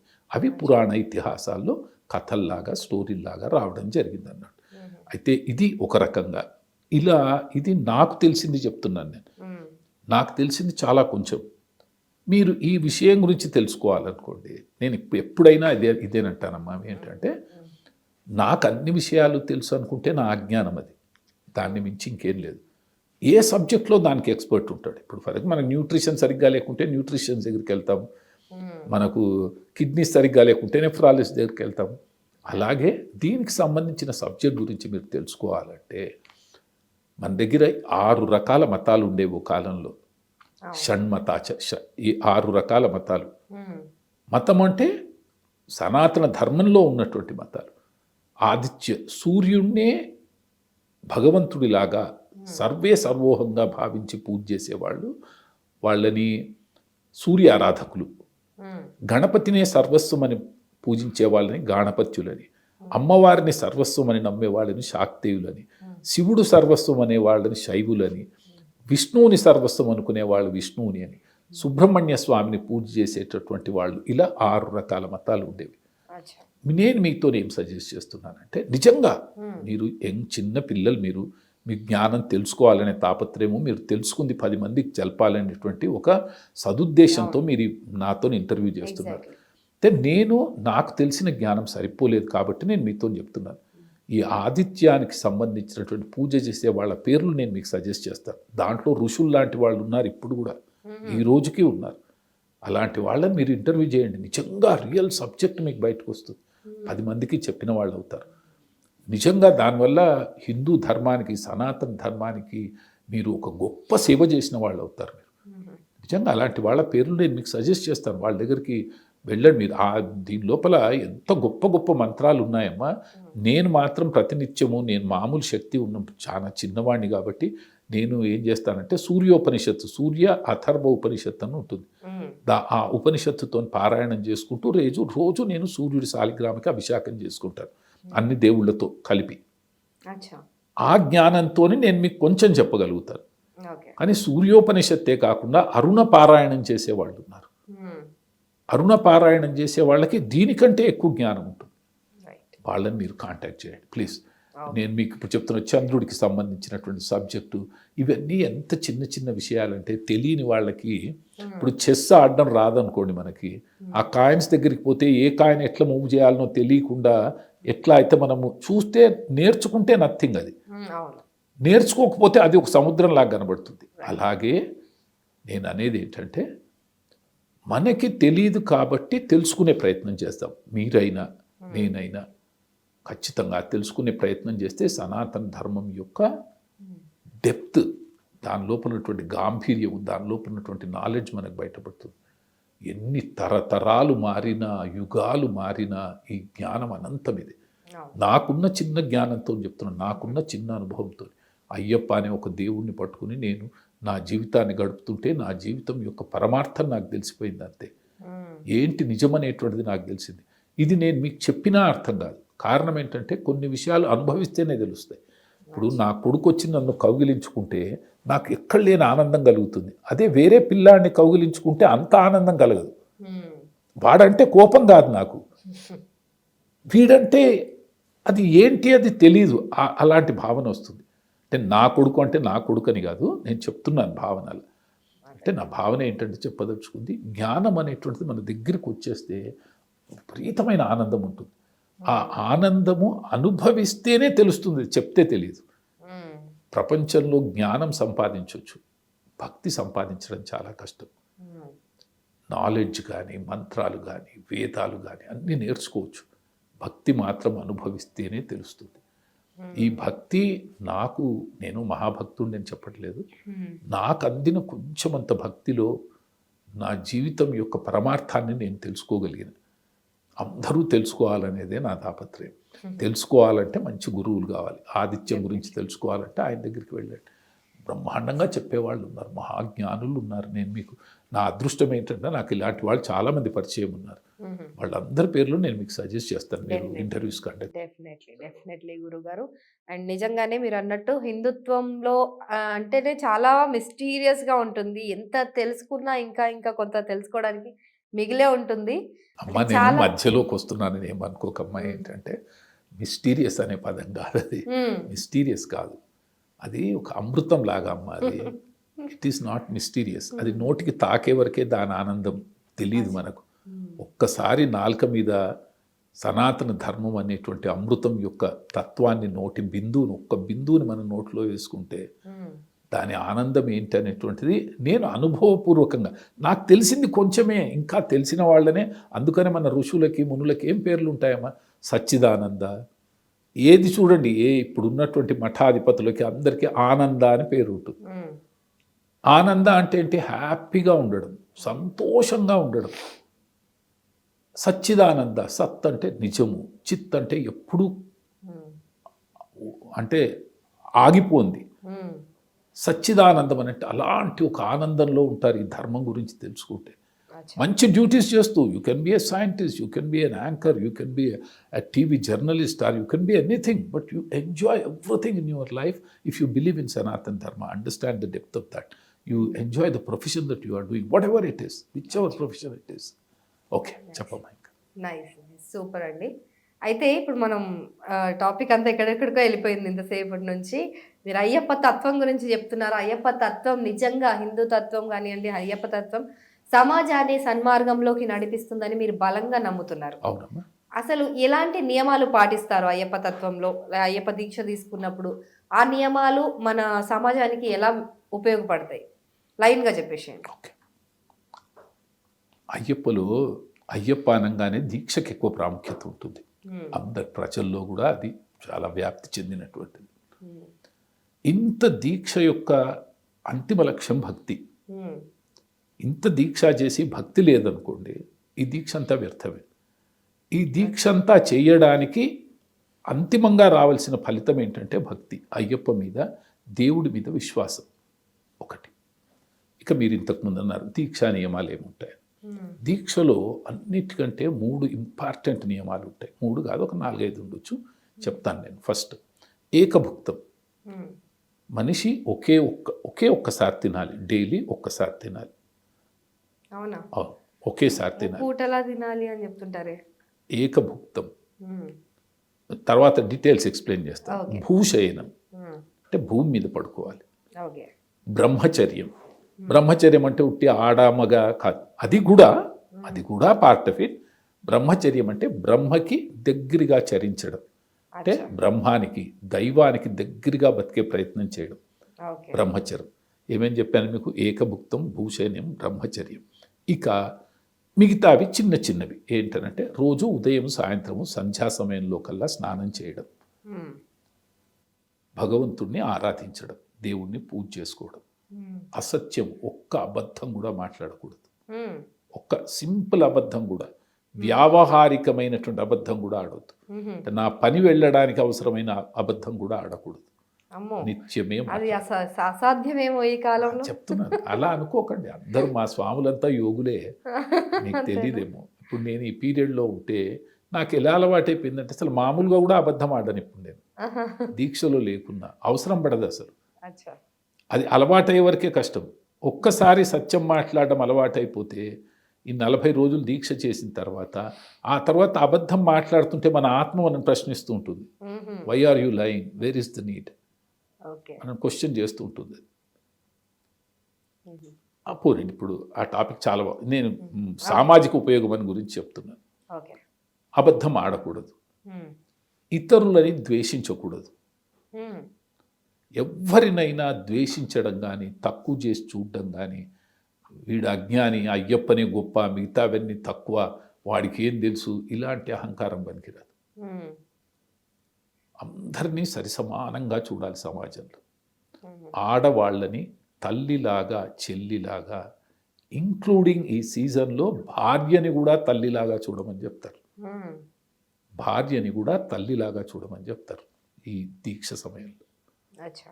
మీరు ఒకసారి ఇమాజిన్ చేయండి, ఇవన్నీ నిజంగా సమాజంలో ఉన్నాయనుకోండి, ఎలా ఉంటుంది అసలు సమాజం? ఎంత అద్భుతంగా ఊహించుకోవడానికి అద్భుతంగా. ఇప్పుడు నేను మీతో మాట్లాడుతుంటే ఒక్క అబద్ధము మాట్లాడలేదనుకోండి, అవసరమే రాలేదనుకోండి, మీరు నాతో అబద్ధం ఆడలేదనుకోండి, సమాజంలో ఎవరితో అబద్ధం ఆడలేదనుకోండి, ఇంత సెక్యూరిటీ సిస్టమ్ అవసరమా? ఇంత రీచెకింగ్ అవసరమా? అలాంటి ఒక అద్భుతమైనటువంటి యూటోపియన్ థియరీ అంటారు ఇంగ్లీష్ వర్డ్, ఊహాజనితమైనటువంటి ప్రపంచం. ఆ ఊహాజనిత ప్రపంచము మాకు ఈ మండల దీక్షలో ప్రతినిత్యము ఆ ఊహాజనితమైనటువంటి ప్రపంచంలోనే బతుకుతాం. మాతో ఒక్క స్వామి అబద్ధం ఆడాడు, మేము ఎవరితోనూ అబద్ధం ఆడడం, నటించము, అవసరం లేదు. హిపోక్రసీ నో, ఆత్మద్రోహం నో, నిరంతరం భగవంతుని నామాన్ని తలుచుకోవడం. ఆడవాళ్ళని చూసినా వాళ్ళు మిస్ వరల్డ్ అయినా సరే నో డిఫరెన్స్, అందరినీ ఒకే రకంగా చూస్తాం. అందరికీ సేవ చేయడం, ఎంత సేవ అంటే అంత సేవ చేస్తాం. ఇది మామూలుగా. దీనివల్ల సామాజికంగా ఏమంటారు, what you call as indirect impact ఉంటుంది. డైరెక్ట్ ఇంపాక్ట్ ఉండేవి చెప్తాను నేను మీకు. డైరెక్ట్ ఇంపాక్ట్ ఉండేటి ఏంటంటే, ఫస్ట్ ఆఫ్ ఆల్ మన సనాతన ధర్మంలో కుల వ్యవస్థ, వర్ణ వ్యవస్థ అనేటువంటి ఒక విపరీతమైనటువంటి పిచ్చి విమర్శలు ఉంటాయి. దాంట్లో మంచి ఉంది, చెడు ఉంది. ఇప్పుడు నేను మంచి మాట్లాడిన మరుక్షణము అందరూ ఏమంటారంటే వీడు కుల వ్యవస్థ అని అనుకుంటారు. అట్లా కాదు, దాంట్లో మంచి ఉంది, చెడు ఉంది. పాతకాలంలో వర్ణ వ్యవస్థ రావడానికి అనేక కారణాలు ఉన్నాయి. ఇంతకుముందు మనం మాట్లాడుకున్నట్టు ప్రతి దాంట్లో చెడు ప్రవేశించినట్టు దీంట్లో కూడా చెడు ప్రవేశించింది. వర్ణ వ్యవస్థ టోటల్గా తప్పు అని అంటే అబద్ధం. అది వర్ణ వ్యవస్థలో వచ్చినటువంటి వికారాలు, తప్పులు ఏవైతున్నాయో వాటిని సరిదిద్దుకుంటే సరిపోతుంది. దీంట్లో కులం అనే ఫీలింగ్ లేదమ్మా. అగ్రజాతి, అధమజాతి, nothing like that. Everyone is same. ప్రతి ఒక్కడొకటే. వాడు వేద పండితుడైన అయ్యప్ప స్వామి మాల వేసుకుంటే ఏమీ రాని అక్షరం ముక్క రాని స్వామికి కాళ్ళు మొక్కాలంతే, వితౌట్ ఎనీ సెకండ్ థాట్. ఏంటి అని ఆలోచించకుండా ఆయన కాళ్ళు మొక్కి ఆయన ఆశీర్వచనం తీసుకుంటాం. నాకు వస్తాయి, బాగానే వస్తాయి నాకు, అయినా నాకు వస్తుందనే అహంకారం ఇంత కూడా లేదు, ఉండదు, అసలు పోతుంది. అది ఏదైనా ఉంటే అది ఆయన వెళ్ళిపోతుంది. నేను ప్రతి ఒక్కరి కాళ్ళు మొక్కుతాను. కులం ఏది అని అసలు అడిగే ప్రసక్తే లేదు. నీది ఏ కులము అని అడిగే ప్రసక్తే లేదు దీని లోపల. ఎవరింటికి పోయినా మేము భోజనాలు చేస్తాం, మా ఇంటికి ఎవరు వచ్చినా భోజనాలు చేస్తాం. ఏమి నథింగ్ లైక్ దట్. ఇంతకంటే ఉత్తమమైనది ఏం కావాలి ఇంకా సనాతన ధర్మానికి? సనాతన ధర్మంలో వర్ణ వ్యవస్థ అనేటువంటిది ఏదైనా అది చెడు అని నేను చెప్పను, దాంట్లో చెడు ప్రవేశించిందని చెప్తాను నేను. అది వ్యవస్థ చెడుది కాదు, వ్యవస్థలో చెడు ప్రవేశించింది. ఆ ప్రవేశించిన దుష్ఫలితాలు ఎంత తీవ్ర స్థాయికి వెళ్ళిపోయాయంటే అసలు హిందూ సమాజాన్నే వెక్కిరించే స్థాయికి వెళ్ళిపోయాయి.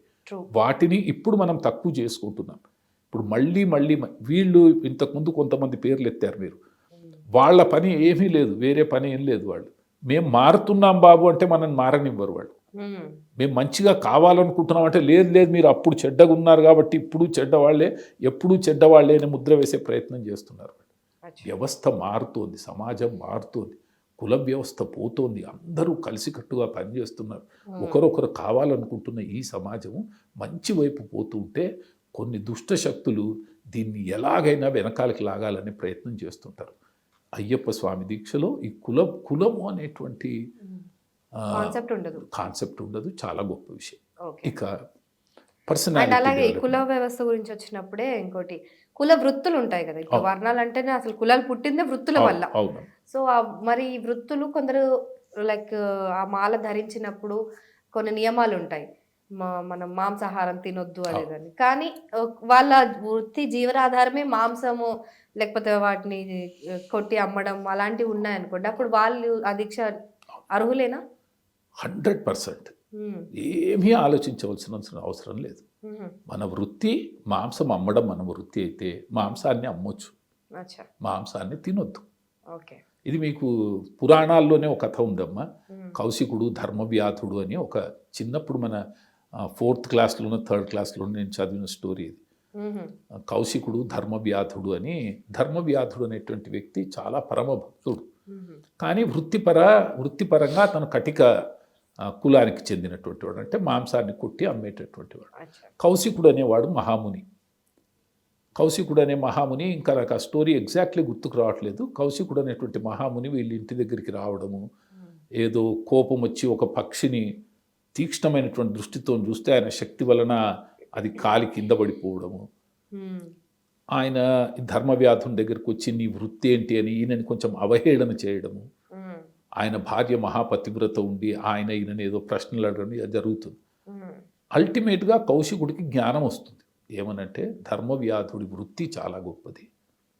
దీంట్లో చెప్పదలుచుకున్న ఈ స్టోరీ చిన్నగా చెప్పి కొంచెమే చెప్పాను, నాకు కూడా సరిగ్గా గుర్తు రావట్లేదు. అది అల్టిమేట్లీ ఏంటంటే వృత్తి అంటే దైవంతో సమానం అన్నమాట.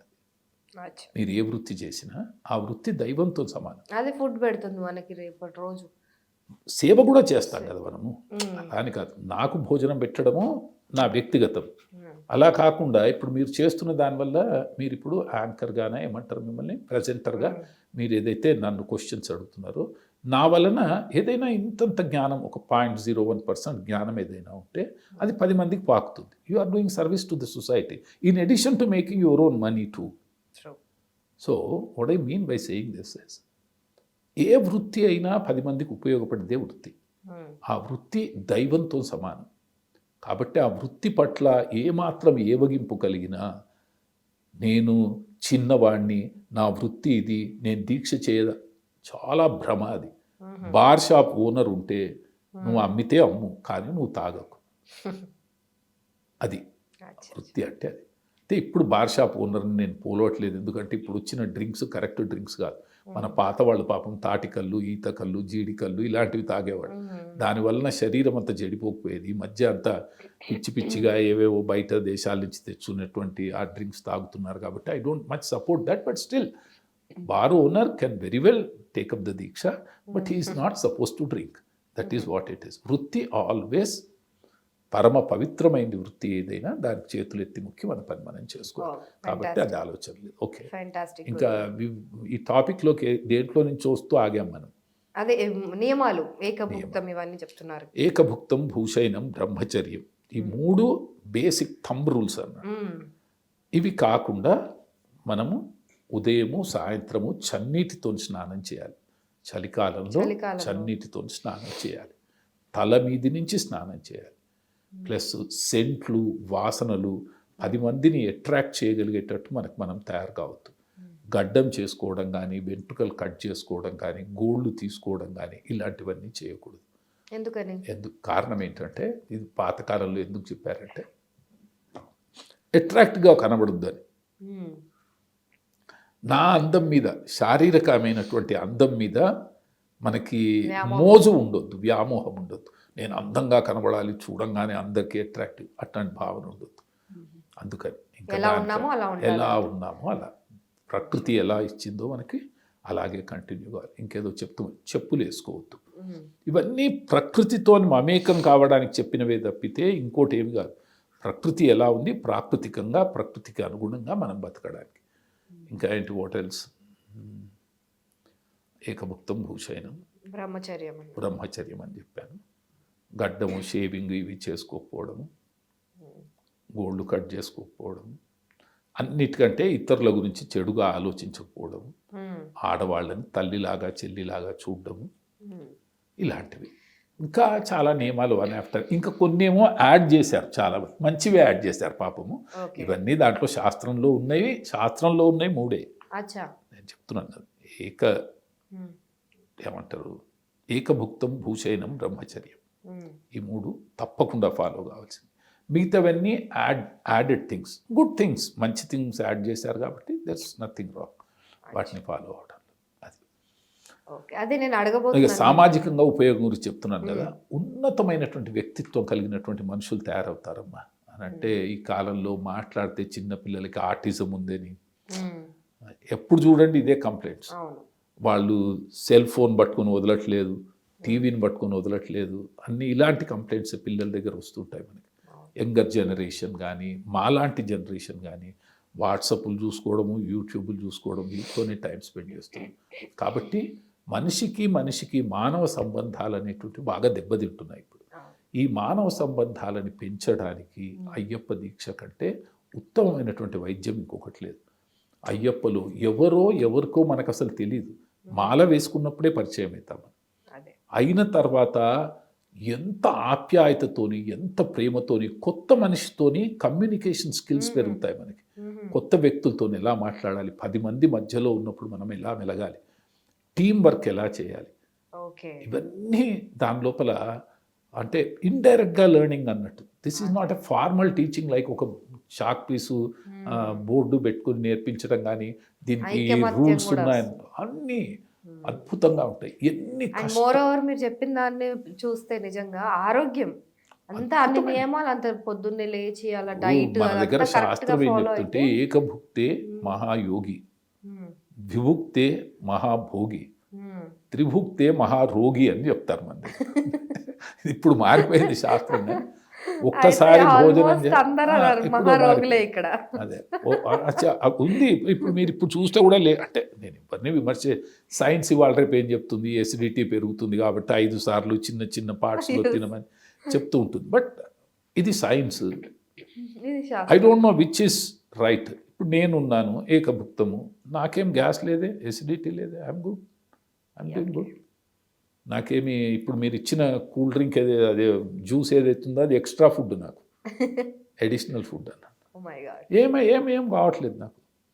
అయితే ఇవన్నీ అనుభవపూర్వకంగా తెలుసుకోగలిగితేనే ఇవన్నిటిని నేను ఒక డాక్టర్ దగ్గరికి వెళ్ళి ప్రూవ్ చేయాలి. No, it will be proved only when you experience it.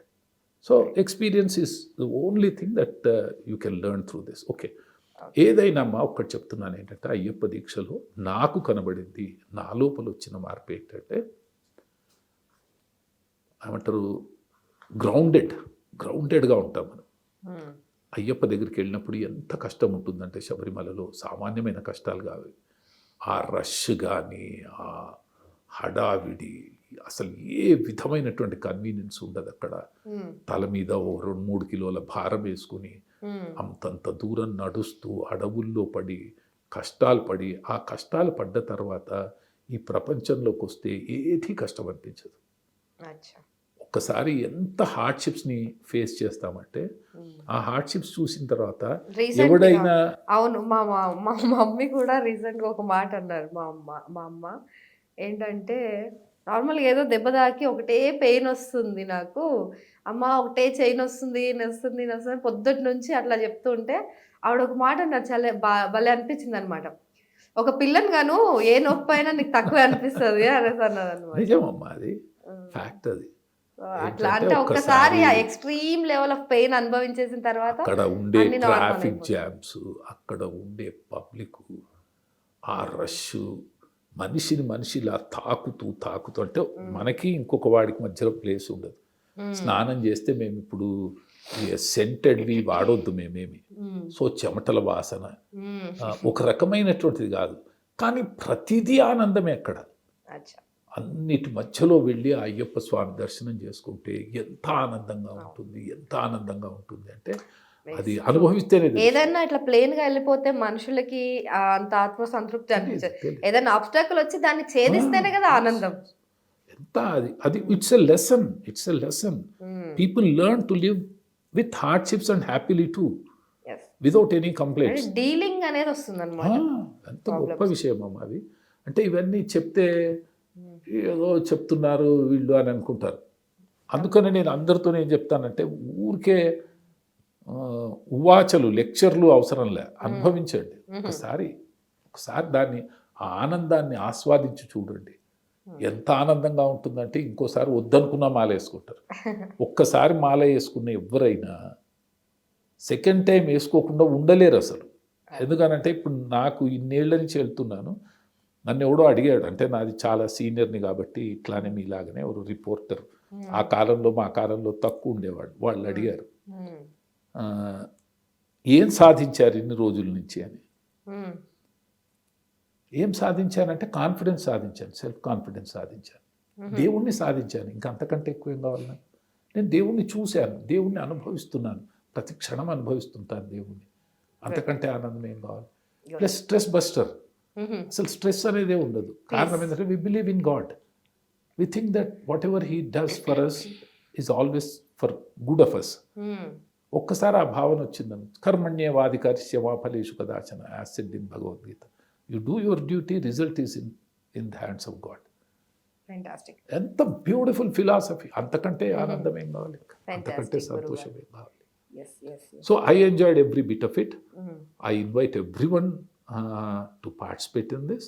Enjoy the life as given by God. సనాతన ధర్మం కంటే గొప్పది ప్రపంచంలో ఇంకొకటి లేదు, రాదు, ఉండదు. ఇది ధర్మం, ఇది వాస్తవం, 100% నిజం. ఇది దాని మీద పిచ్చి అనుమానాలు, ఎవడో ఏదో చెప్పాడని, తొడకు పుట్టాడా, కాలుకు పుట్టాడా, మగవాళ్ళకు పుట్టాడా, absurd discussions. Come into this fold, వచ్చేయండి దీని లోపలికి, చదవండి, పుస్తకాలు చదవండి, జ్ఞానాన్ని సంపాదించండి, మంచి గురువుల్ని ఎంచుకోండి. గురువు నీకు చెప్పనంత మాత్రాన గురువుకు తెలియదు అనుకోకండి. ప్లస్ గురువు చెప్పలేదు కాబట్టి, అసలు అదే గురువు చెప్పలేదు కాబట్టి ఇదే కరెక్టు, నేను నమ్మేదే కరెక్ట్ అనుకోకండి. ఇంకొక ఆయన దగ్గరికి వెళ్ళండి, తెలిసిన వాడి దగ్గరికి వెళ్ళండి, గురువుని కనుక్కుని, స్వామి మీరు చెప్పింది నాకు అర్థం కాలేదు, మీరు చెప్పిన దాంతో నేను కన్విన్స్ కాలేదు, ఇంకా బాగా చెప్పేవాళ్ళు ఎవరైనా ఉంటే మాతో చెప్పండి అని అడగండి. మీరు go to the people from where you can learn. First of all అన్నిటికంటే ఇంపార్టెంట్ ఏంటంటే పుస్తకాలు చదవాలి.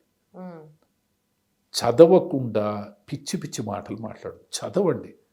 మీరు విమర్శ చేయాలన్న నన్ను విమర్శ చేయాలంటే భగవద్గీత చదవండి, చదివి వచ్చి నన్ను విమర్శ చేయండి.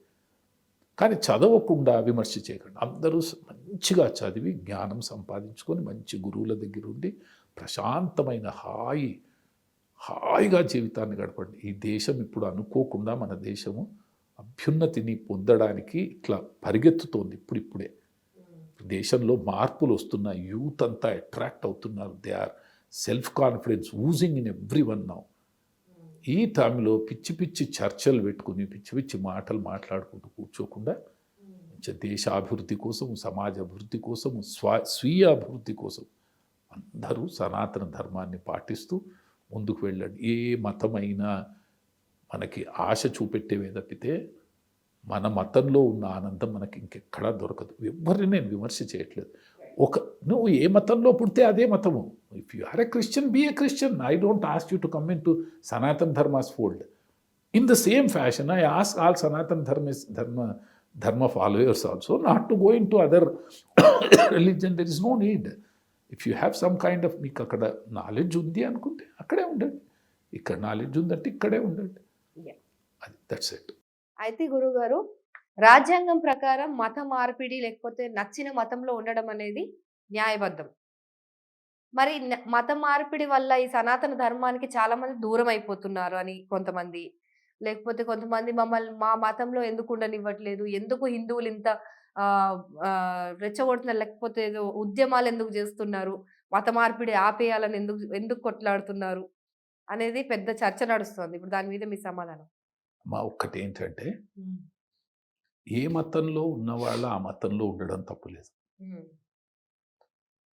ఈ మతం నుంచి ఇంకో మతానికి ఇష్టపూర్వకంగా తమకు ఆ మతంలోనివన్నీ నచ్చి వెళ్ళడంలో తప్పులేదు. కానీ ఇతర మతాల లోపలికి వాళ్ళు చూపెడుతున్నటువంటి ఆశలకి వాళ్ళు లొంగబరుచుకొని, అనంటే అసత్యాలని చెప్తూ, అసాధ్యమైనవి సాధ్యమని చెప్తూ,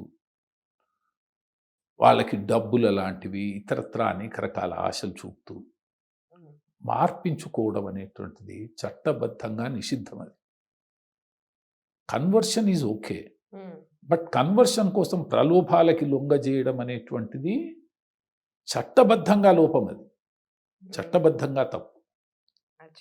నాకు వచ్చే కోపం అక్కడే. ఎటువంటి మాటలు మాట్లాడుతుంటారంటే ఏంటో నాకు అర్థం కాదు. విమర్శ చేయాలంటే 100 విమర్శలు చేయొచ్చు అనవసరం, కానీ ఏదో ఇట్లా రాగానే ముట్టుకోగానే రోగం తగ్గిపోయింది, కింద పడిపోయారు, ఏదో చూపెడుతుంటారు. It looks to me like I don't know, you are behaving like a child, kid లాగా అనిపిస్తుంటుంది నాకు. అవి ఎందుకు చేస్తారు? అలాంటివి హిందుత్వంలో కూడా ఉన్నాయి కదా గురుగారు. నేను మీతో కొంతమంది స్వాములు ఇలా డాన్సులు ప్రతి చోట ఉంటాయి, ప్రతి చోట ఉంటాయి. కానీ వీడు చేస్తూ క్రిస్టియానిటీ నుంచి నా దగ్గరికి రమ్మని అడగట్లే, ముస్లిం నుంచి నా దగ్గరికి రమ్మని అడగట్లేదు. వీడు వాళ్ళని మోసం చేస్తున్నాడేమో, తప్పే అది కూడా. They should also be punished. అట్లా నేను కాదని అనట్లేదు. ఎవడు చేసినా అభూత కల్పనలను చేసి నాకు కొన్ని ఘటనలు మీకు చెప్తే నేను అంటే ఆ డీటెయిల్స్కి వెళ్తే ఈ టాపిక్ నుంచి వేరే టైప్కి నేను ఒకసారి పాడేరు సైడ్ ఒకసారి వెళ్ళానమ్మా. అక్కడ అనేకమైనటువంటి కన్వర్షన్స్ జరుగుతున్నాయి.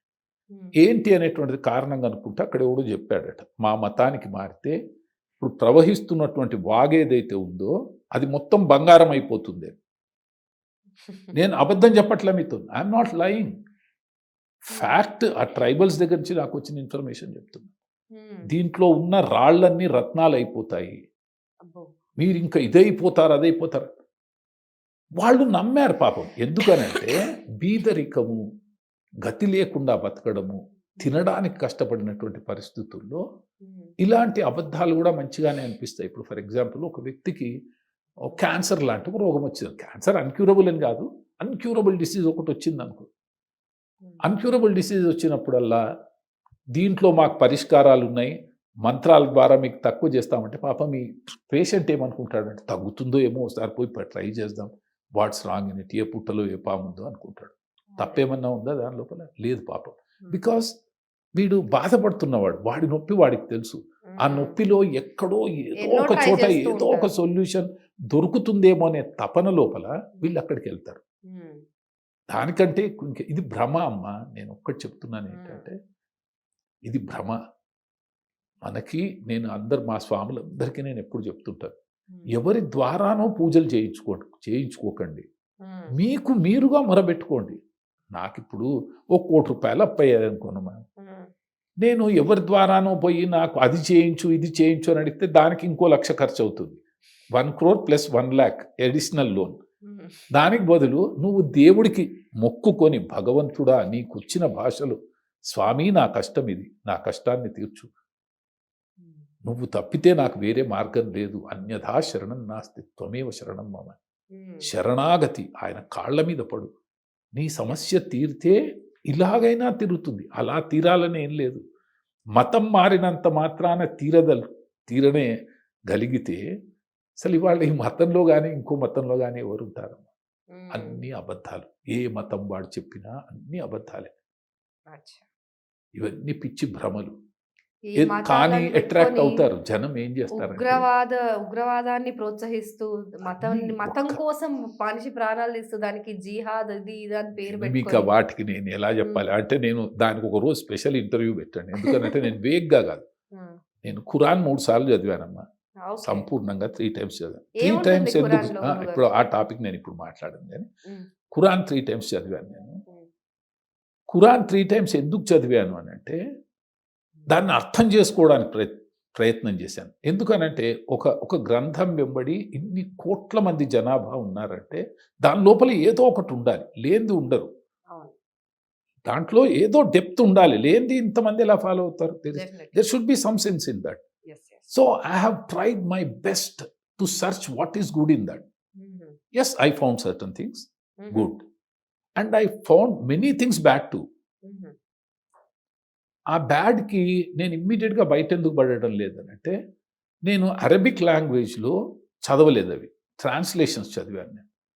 ట్రాన్స్లేషన్ అయినప్పటికీ ఏమవుతుందంటే, ఏదైనా ట్రాన్స్లేషన్కి వచ్చేటప్పటికల్లా ఒరిజినల్ భావన నుంచి కొంచెం భావన తక్కువైపోతుంది. వీళ్ళ లోపల ఆ డెప్త్ ఉండదు కదా. Person who translates it may not be able to understand Arabic as it is in totality.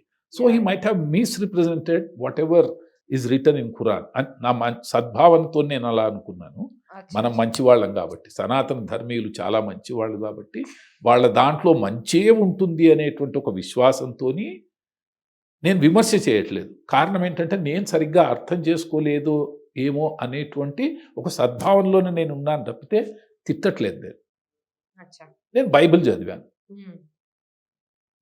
బైబిల్కి సంబంధించిన ఇతర కూడా చదివాను చాలా. దాని మినియేచర్ బుక్స్, ఖురాను, హదీస్ అని, వాళ్ళది బుఖారీలు అని ఇలాంటి పుస్తకాలు ఉంటాయని నేను చదివాను ఖురాన్కి సంబంధించి. అలాగే బైబిల్కి సంబంధించి చదివాను. What is good in it చదువుదాం. విమర్శ చేయొచ్చు, నేను ఇప్పుడు అనుకుంటే 100 విమర్శలు చేయొచ్చు, కానీ నేను చెయ్యట్లేదు. నన్ను ఎవ్వరు ప్రోత్సహించినా నేను చెయ్యను. కారణం ఏంటంటే, నేనేం నమ్ముతానంటే, ఇన్ని కోట్ల మంది ఒక దాన్ని నమ్మి దాంట్లో ఉంటున్నారంటే దాంట్లో ఏదో ఉంటుంది, దాంట్లో ఏదో ఉంటుంది. ఆ ఏదో ఉన్నది నేను సరిగ్గా అర్థం చేసుకోలేదో ఏమో, అర్థం చేసుకునే ప్రయత్నం చేద్దాం, ఇంకా ఎక్స్పర్ట్స్ని అడుగుదాం. నేను ఇంతకుముందు కూడా మీతో చెప్పాను కదా, మీరు వేరే వాళ్ళని నేను మీకు సజెస్ట్ చేస్తాను. అలాగే I mean search of those people, దాంట్లో ఉన్నటువంటి స్కాలర్స్ని, దీని మీనింగ్ ఏంటి కనుక్కుని నాకు నేను కన్విన్స్ అయిన తర్వాత నేను మాట్లాడతాను ఓపెన్గా. అప్పటిదాకా నేను మాట్లాడాను. ఈ కల్చరు వాళ్ళకు కూడా ఉండాలి అని చెప్తున్నాను నేను. ఏ కల్చర్ అయితే నేను మెయింటైన్ చేస్తున్నానో ఆ కల్చర్ వేరే వాళ్ళకు కూడా ఉండాలి.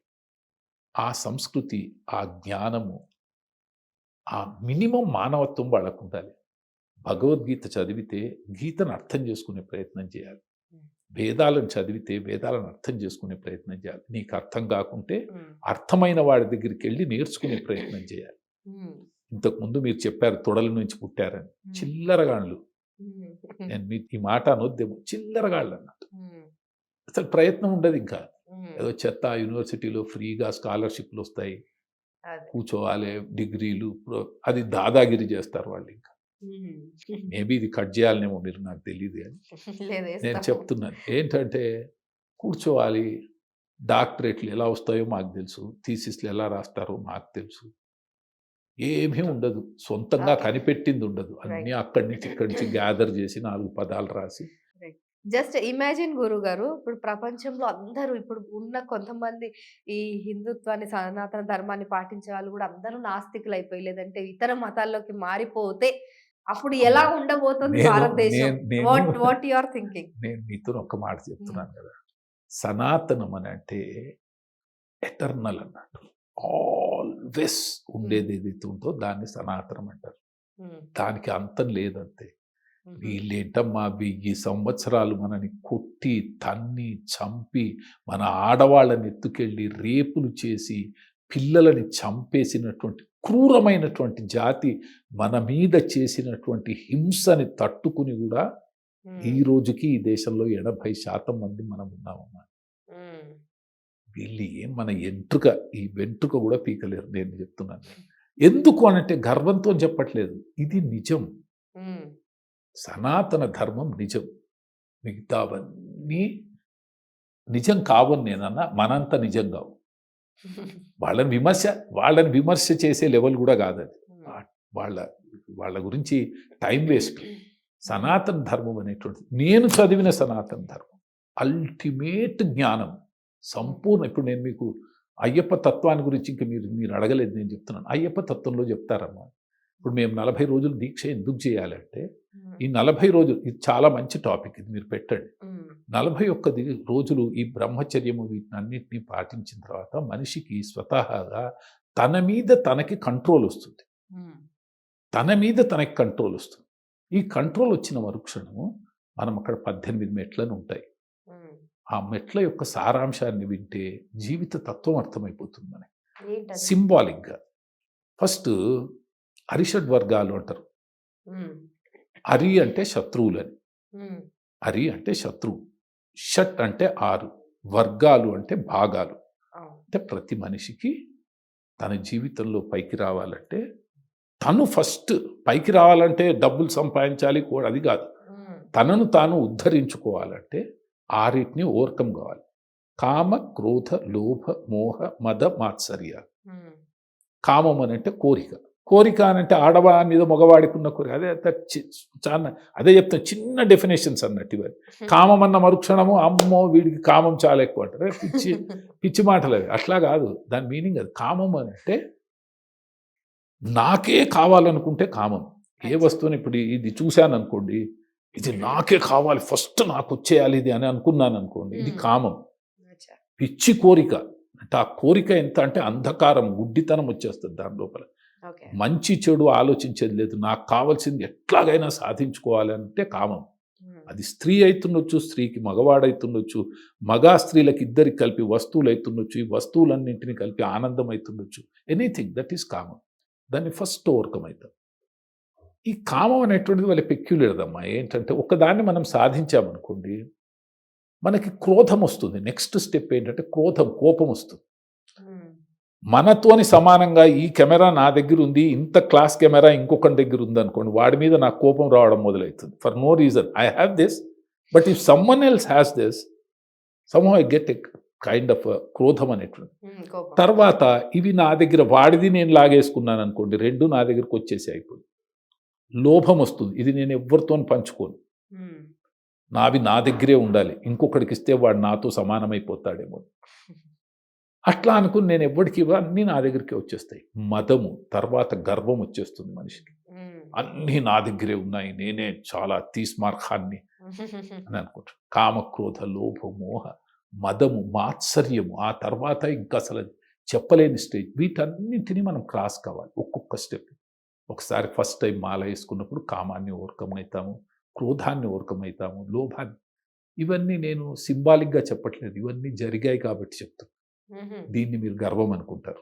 నేను ఇప్పుడు చెప్తే అమ్మా మీరు ఇవన్నీ yes I have overcome all of them. నాకు లేవు ఇప్పుడేం కోరికలు. ఇంతకుముందు మీతో అన్నాను కదా, అక్కడ మామూలుగా క్యాజువల్గా మాట్లాడుతాను. There's nothing that. నేను ఇది కూడా పాట రాస్తాను, ఇంకేమి కోరగల గిరిజమ్మ తల్లి, ఇంకేమి కోరగల చంద్రమౌళీశ్వర అని ఓ కవిత్వం రాసుకున్నాను. నేను ఇంకేం అడగాలి, నేను నీకు ఏమి అడిగినా నేను స్వార్థపరుణ్ణే. నాకు అన్నీ ఇచ్చావు నువ్వు, ఇంకేం అడగాలి నేను నిన్ను? నా దగ్గర ఒక కారు ఉంది, నాకు ఇది కాదు బెంజే కావాలి అనుకున్నాను అనుకోండి, దానికంటే ఎక్కడి నుంచి ఎక్కడికి పోతున్నట్ట. కామక్రోధ లోభ మోహ మద మాత్సర్యాలని మనం అధిగమించిన తర్వాత పంచభూతాలు ఏవైతే ఉంటాయో వాటితో మనం మమేకమైపోవాలంటే ప్రకృతి పరంగా మనం జీవించాలి. నెక్స్ట్ 5 స్టెప్స్ ఇవి అయిపోయిన తర్వాత ఒక్కసారి మనకి ఏం తెలుస్తుంది అని అంటే, మీరు ఇప్పుడు అన్నారు చూడండి వింతలు అని అంటే, పంచభూతాలతో మనం ఏకమవడం అంటే ఏంటో తెలుసామా? హిమాలయ పర్వతాల్లో ఐస్ గడ్డల మధ్యలో స్వాములు ఒక్క గోచి కట్టుకుని జంధ్యం వేసుకుని తపస్సు చేసుకుంటుంటారు. ఇప్పుడు కూడా ఉన్నారు వేలాది మంది తపస్సు చేసుకునేవాళ్ళు. ఆ చలిలో వాళ్ళు ఎలా ఉండగలుగుతారు అసలు? శరీరం యొక్క ఉష్ణోగ్రత ఒక లెవెల్కి పెంచేసుకుంటారు వాళ్ళు. ఆ లెవెల్ ఎంత పెద్దగా ఉంటుందనంటే వాళ్ళకి ఏ చల్లది తాకినా అది కరిగిపోవడమే తప్పితే వీళ్ళకి చలువ తాకదు. వీళ్ళ ఇవన్నీ యోగాలు. ఈ యోగా ప్రక్రియ ద్వారా మనిషి పంచభూతాలతో మమేకమైపోతాడు. వాయువు వాడిని ఏమీ చేయలేదు. ఏది పంచభూతాలు ఏవి కూడా ఆయన మీద ఏమి ఇంపాక్ట్ చూడనటువంటి స్థాయి. ఇది యోగి స్థాయి. కామ క్రోధ లోభ మోహ మద మాత్సర్యాలైనాక పంచభూతాలతో మమేకమైపోవాలి. ఇది అయిపోయిన తర్వాత పంచ ప్రాణాలు, ప్రాణోపాన వ్యానోదాన సమాన అనే 5 ప్రాణాలు ఉంటాయి ప్రతి జీవిలో. ఈ 5 ప్రాణాలని ఒక్కొక్క ప్రాణాన్ని భగవంతునికి సమర్పించుకుంటూ వెళ్ళిపోతారు. నెక్స్ట్ స్టెప్స్ ఇంత డెప్త్ ఉంటుంది దీని లోపల. ఏదో జస్ట్ 18 మెట్లు ఎక్కడం కాదు. ప్రాణాపాన వ్యానోదాన సమాన ఈ పంచ ప్రాణాలను కూడా భగవంతునికి అర్పించిన తర్వాత ప్రతి జీవి లోపల 3 గుణాలు ఉంటాయి. తమో గుణము, రజోగుణము, సత్వగుణము అని. ఈ గుణాల్లో 17వ స్టెప్ కింద తమో గుణాన్ని, తమస్సు అని అంటే అంధకారం, చీకటి, తమో గుణం అని అంటే తామసంగా ఉండడం, ఈ గుణాన్ని వర్జించాలి. రజోగుణం అని అంటే కోపము, కోరికలు, ఇవన్నీ కలిగే కోరికలు ఉంటాయి. ఈ రజోగుణాన్ని వదిలిపెట్టాలి. ఇవన్నీ వదిలిపెట్టిన తర్వాత సత్వగుణ సంపన్నుడైనటువంటి, నా కళ్ళ ముందర కనబడుతున్నాడు ఇప్పుడు స్వామి, సత్వగుణ సంపన్నుడైనటువంటి అయ్యప్ప స్వామి బ్రహ్మాండంగా ఇలా దర్శనం ఇస్తుంటే దాన్ని చూసి ఆ ఆనందానికి అవధులు ఉండవు అంతే. ఇది ఈ ఈ ఈ ఈ స్థాయికి చేరినటువంటి మనిషికి ఏమీ ఉండదు ఇంకా. ఈ స్థాయికి సత్వగుణంలో దేవుణ్ణి చూస్తాం మనం. ఏది? విగ్రహ రూపంలో. ఇది కూడా ఇంకా అజ్ఞానమే. దీని నుంచి నెక్స్ట్ స్టెప్ ఏంటి? మకర జ్యోతి. పైన వెలుతురు లోపల భగవంతుడిని రూపం కూడా కాదు ఇంక అసలు. నా ఆత్మ లోపలే దేవుడున్నాడు అనుకునేటువంటి స్థాయికి ఎదిగిపోతాడు మనిషి. ఇంత తత్వం ఉంది దీనిలో. దీంట్లో ద్వైతం ఉంది, విశిష్టాద్వైతం ఉంది, అద్వైతం ఉంది. నేను అన్నటువంటి ఇంతకుముందు షణ్మతాచార్యులు, షణ్మతాలకి సంబంధించినటువంటి తత్వం ఉంది, ఇంత ఉంది దీనిలో. జోక్ కాదవంత. ఇవన్నీ ఒక్కొక్క సంవత్సరం చేస్తూ ఉంటే మనిషికి రావాలి. వచ్చాయా? ఆ స్వామికి వచ్చిందా చూడండి, ఇంత అయినాక మళ్ళీ తాగుతున్నాడు, మళ్ళీ తింటున్నాడు. That's a routine. ఎప్పుడో ఒకప్పుడు మార్పు వస్తుంది. మార్గంలో ఉండాలి. You should be in that queue. అంటే ఇక్కడి నుంచి నేను మలక్పేట్కి వెళ్ళాలంటే Jubilee Hills check post cross కావాలి. అసలు ఆ లైన్లో ఉంటే కదా నేను అక్కడికి రీచ్ అయ్యేది. ఈ లైన్లో ఉంటే ఇవాళ కాకుంటే ఒక మనిషి అరగంట ముందు రీచ్ అవుతాడు, ఒక మనిషి అరగంట తర్వాత రీచ్ అవుతాడు. కానీ రీచ్ అవ్వడం గ్యారెంటీ.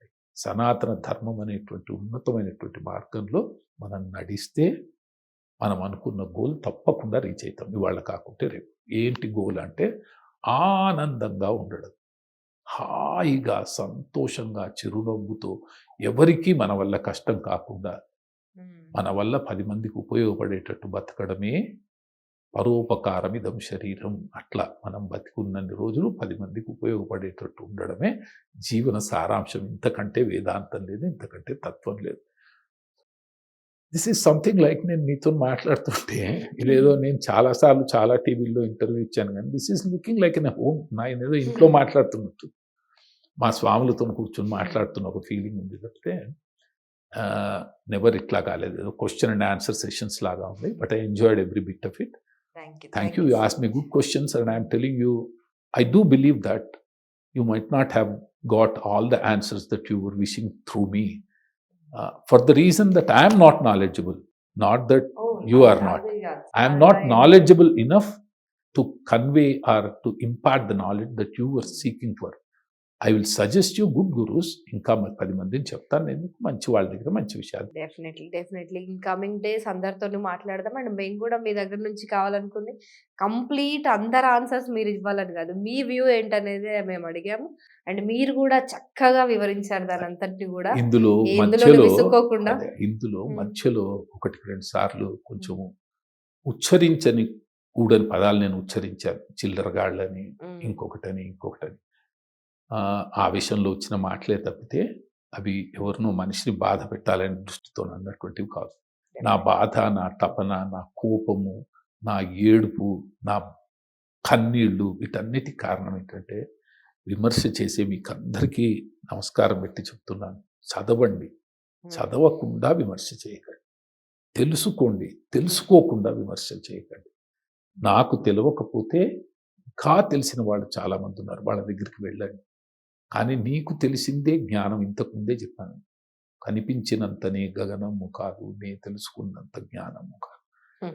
నువ్వు తెలుసుకున్నంత మాత్రాన నాలెడ్జ్ అనుకుంటే మీ ప్రమాది. తెలిసిన వాళ్ళు చాలామంది ఉన్నారు, వాళ్ళ దగ్గరికి వెళ్ళండి, తెలుసుకోండి. అలా చేస్తే సమాజం బాగుంటుంది. మీ వల్ల సమాజంకి చేటు కలగకుండా ఉండాలనే దృష్టితో చెప్తున్న మాటలు, దానికంటే డెఫినెట్లీ గురుగారు. And thank you so much. ఇంత ఓపిక్గా మేము అడిగిన వాటి అన్నిటికి కూడా క్లియర్ కట్ ఎక్స్ప్లెనేషన్ అయితే ఇచ్చారు. అండ్ మీరు అన్నట్టుగా ఇంకా కొంతమందిని పరిచయం చేస్తే వాళ్ళ ద్వారా కూడా మనం నిజాలు తెలుసుకోవడానికి ప్రయత్నం చేద్దాం. థ్యాంక్ యూ సో మచ్ అండి. Thank you so much. కానీ దీనికి ఎండింగ్లో మళ్ళీ ఒకసారి నేను చెప్తున్నాను ఏంటంటే, అమ్మ మీరు చిన్నవాళ్ళు, మీరు చిన్నపిల్లలు, మంచి జ్ఞానానికి సంబంధించిన సబ్జెక్ట్ తెలుసుకునే ప్రయత్నం చేస్తున్నారు. ఇందులో నేను ఒక మొదటి మెట్టును మాత్రమే. ఆ పై మెట్టుకు పోయిన తర్వాత నేను నథింగ్ అని మీకు అనిపిస్తుంది. అలా అనిపించాలని నేను కోరుకుంటున్నాను. అలా ఏం లేదు సార్. ప్రతి మెట్టు అలా కాదు, ప్రతి మెట్టు మాకు ఇంపార్టెంట్. పైకి వెళ్ళండి, ఇంకా మంచి మంచి వాళ్ళని ఇంటర్వ్యూ చేయండి, మంచి విషయాలు తెలుసుకోండి, 10 మందికి పంచండి. దానివల్ల సమాజానికి చాలా అంటే చాలా ఉపయోగపడతాయి. నేను తెలిసి తెలియక ఎవరి గురించి అయినా ఏదైనా ఒక్క తప్పు మాట్లాడినా క్షమార్హుణ్ణి. అందరూ నన్ను క్షమించగలరు. స్వామియే శరణమయ్య. Thank you sir.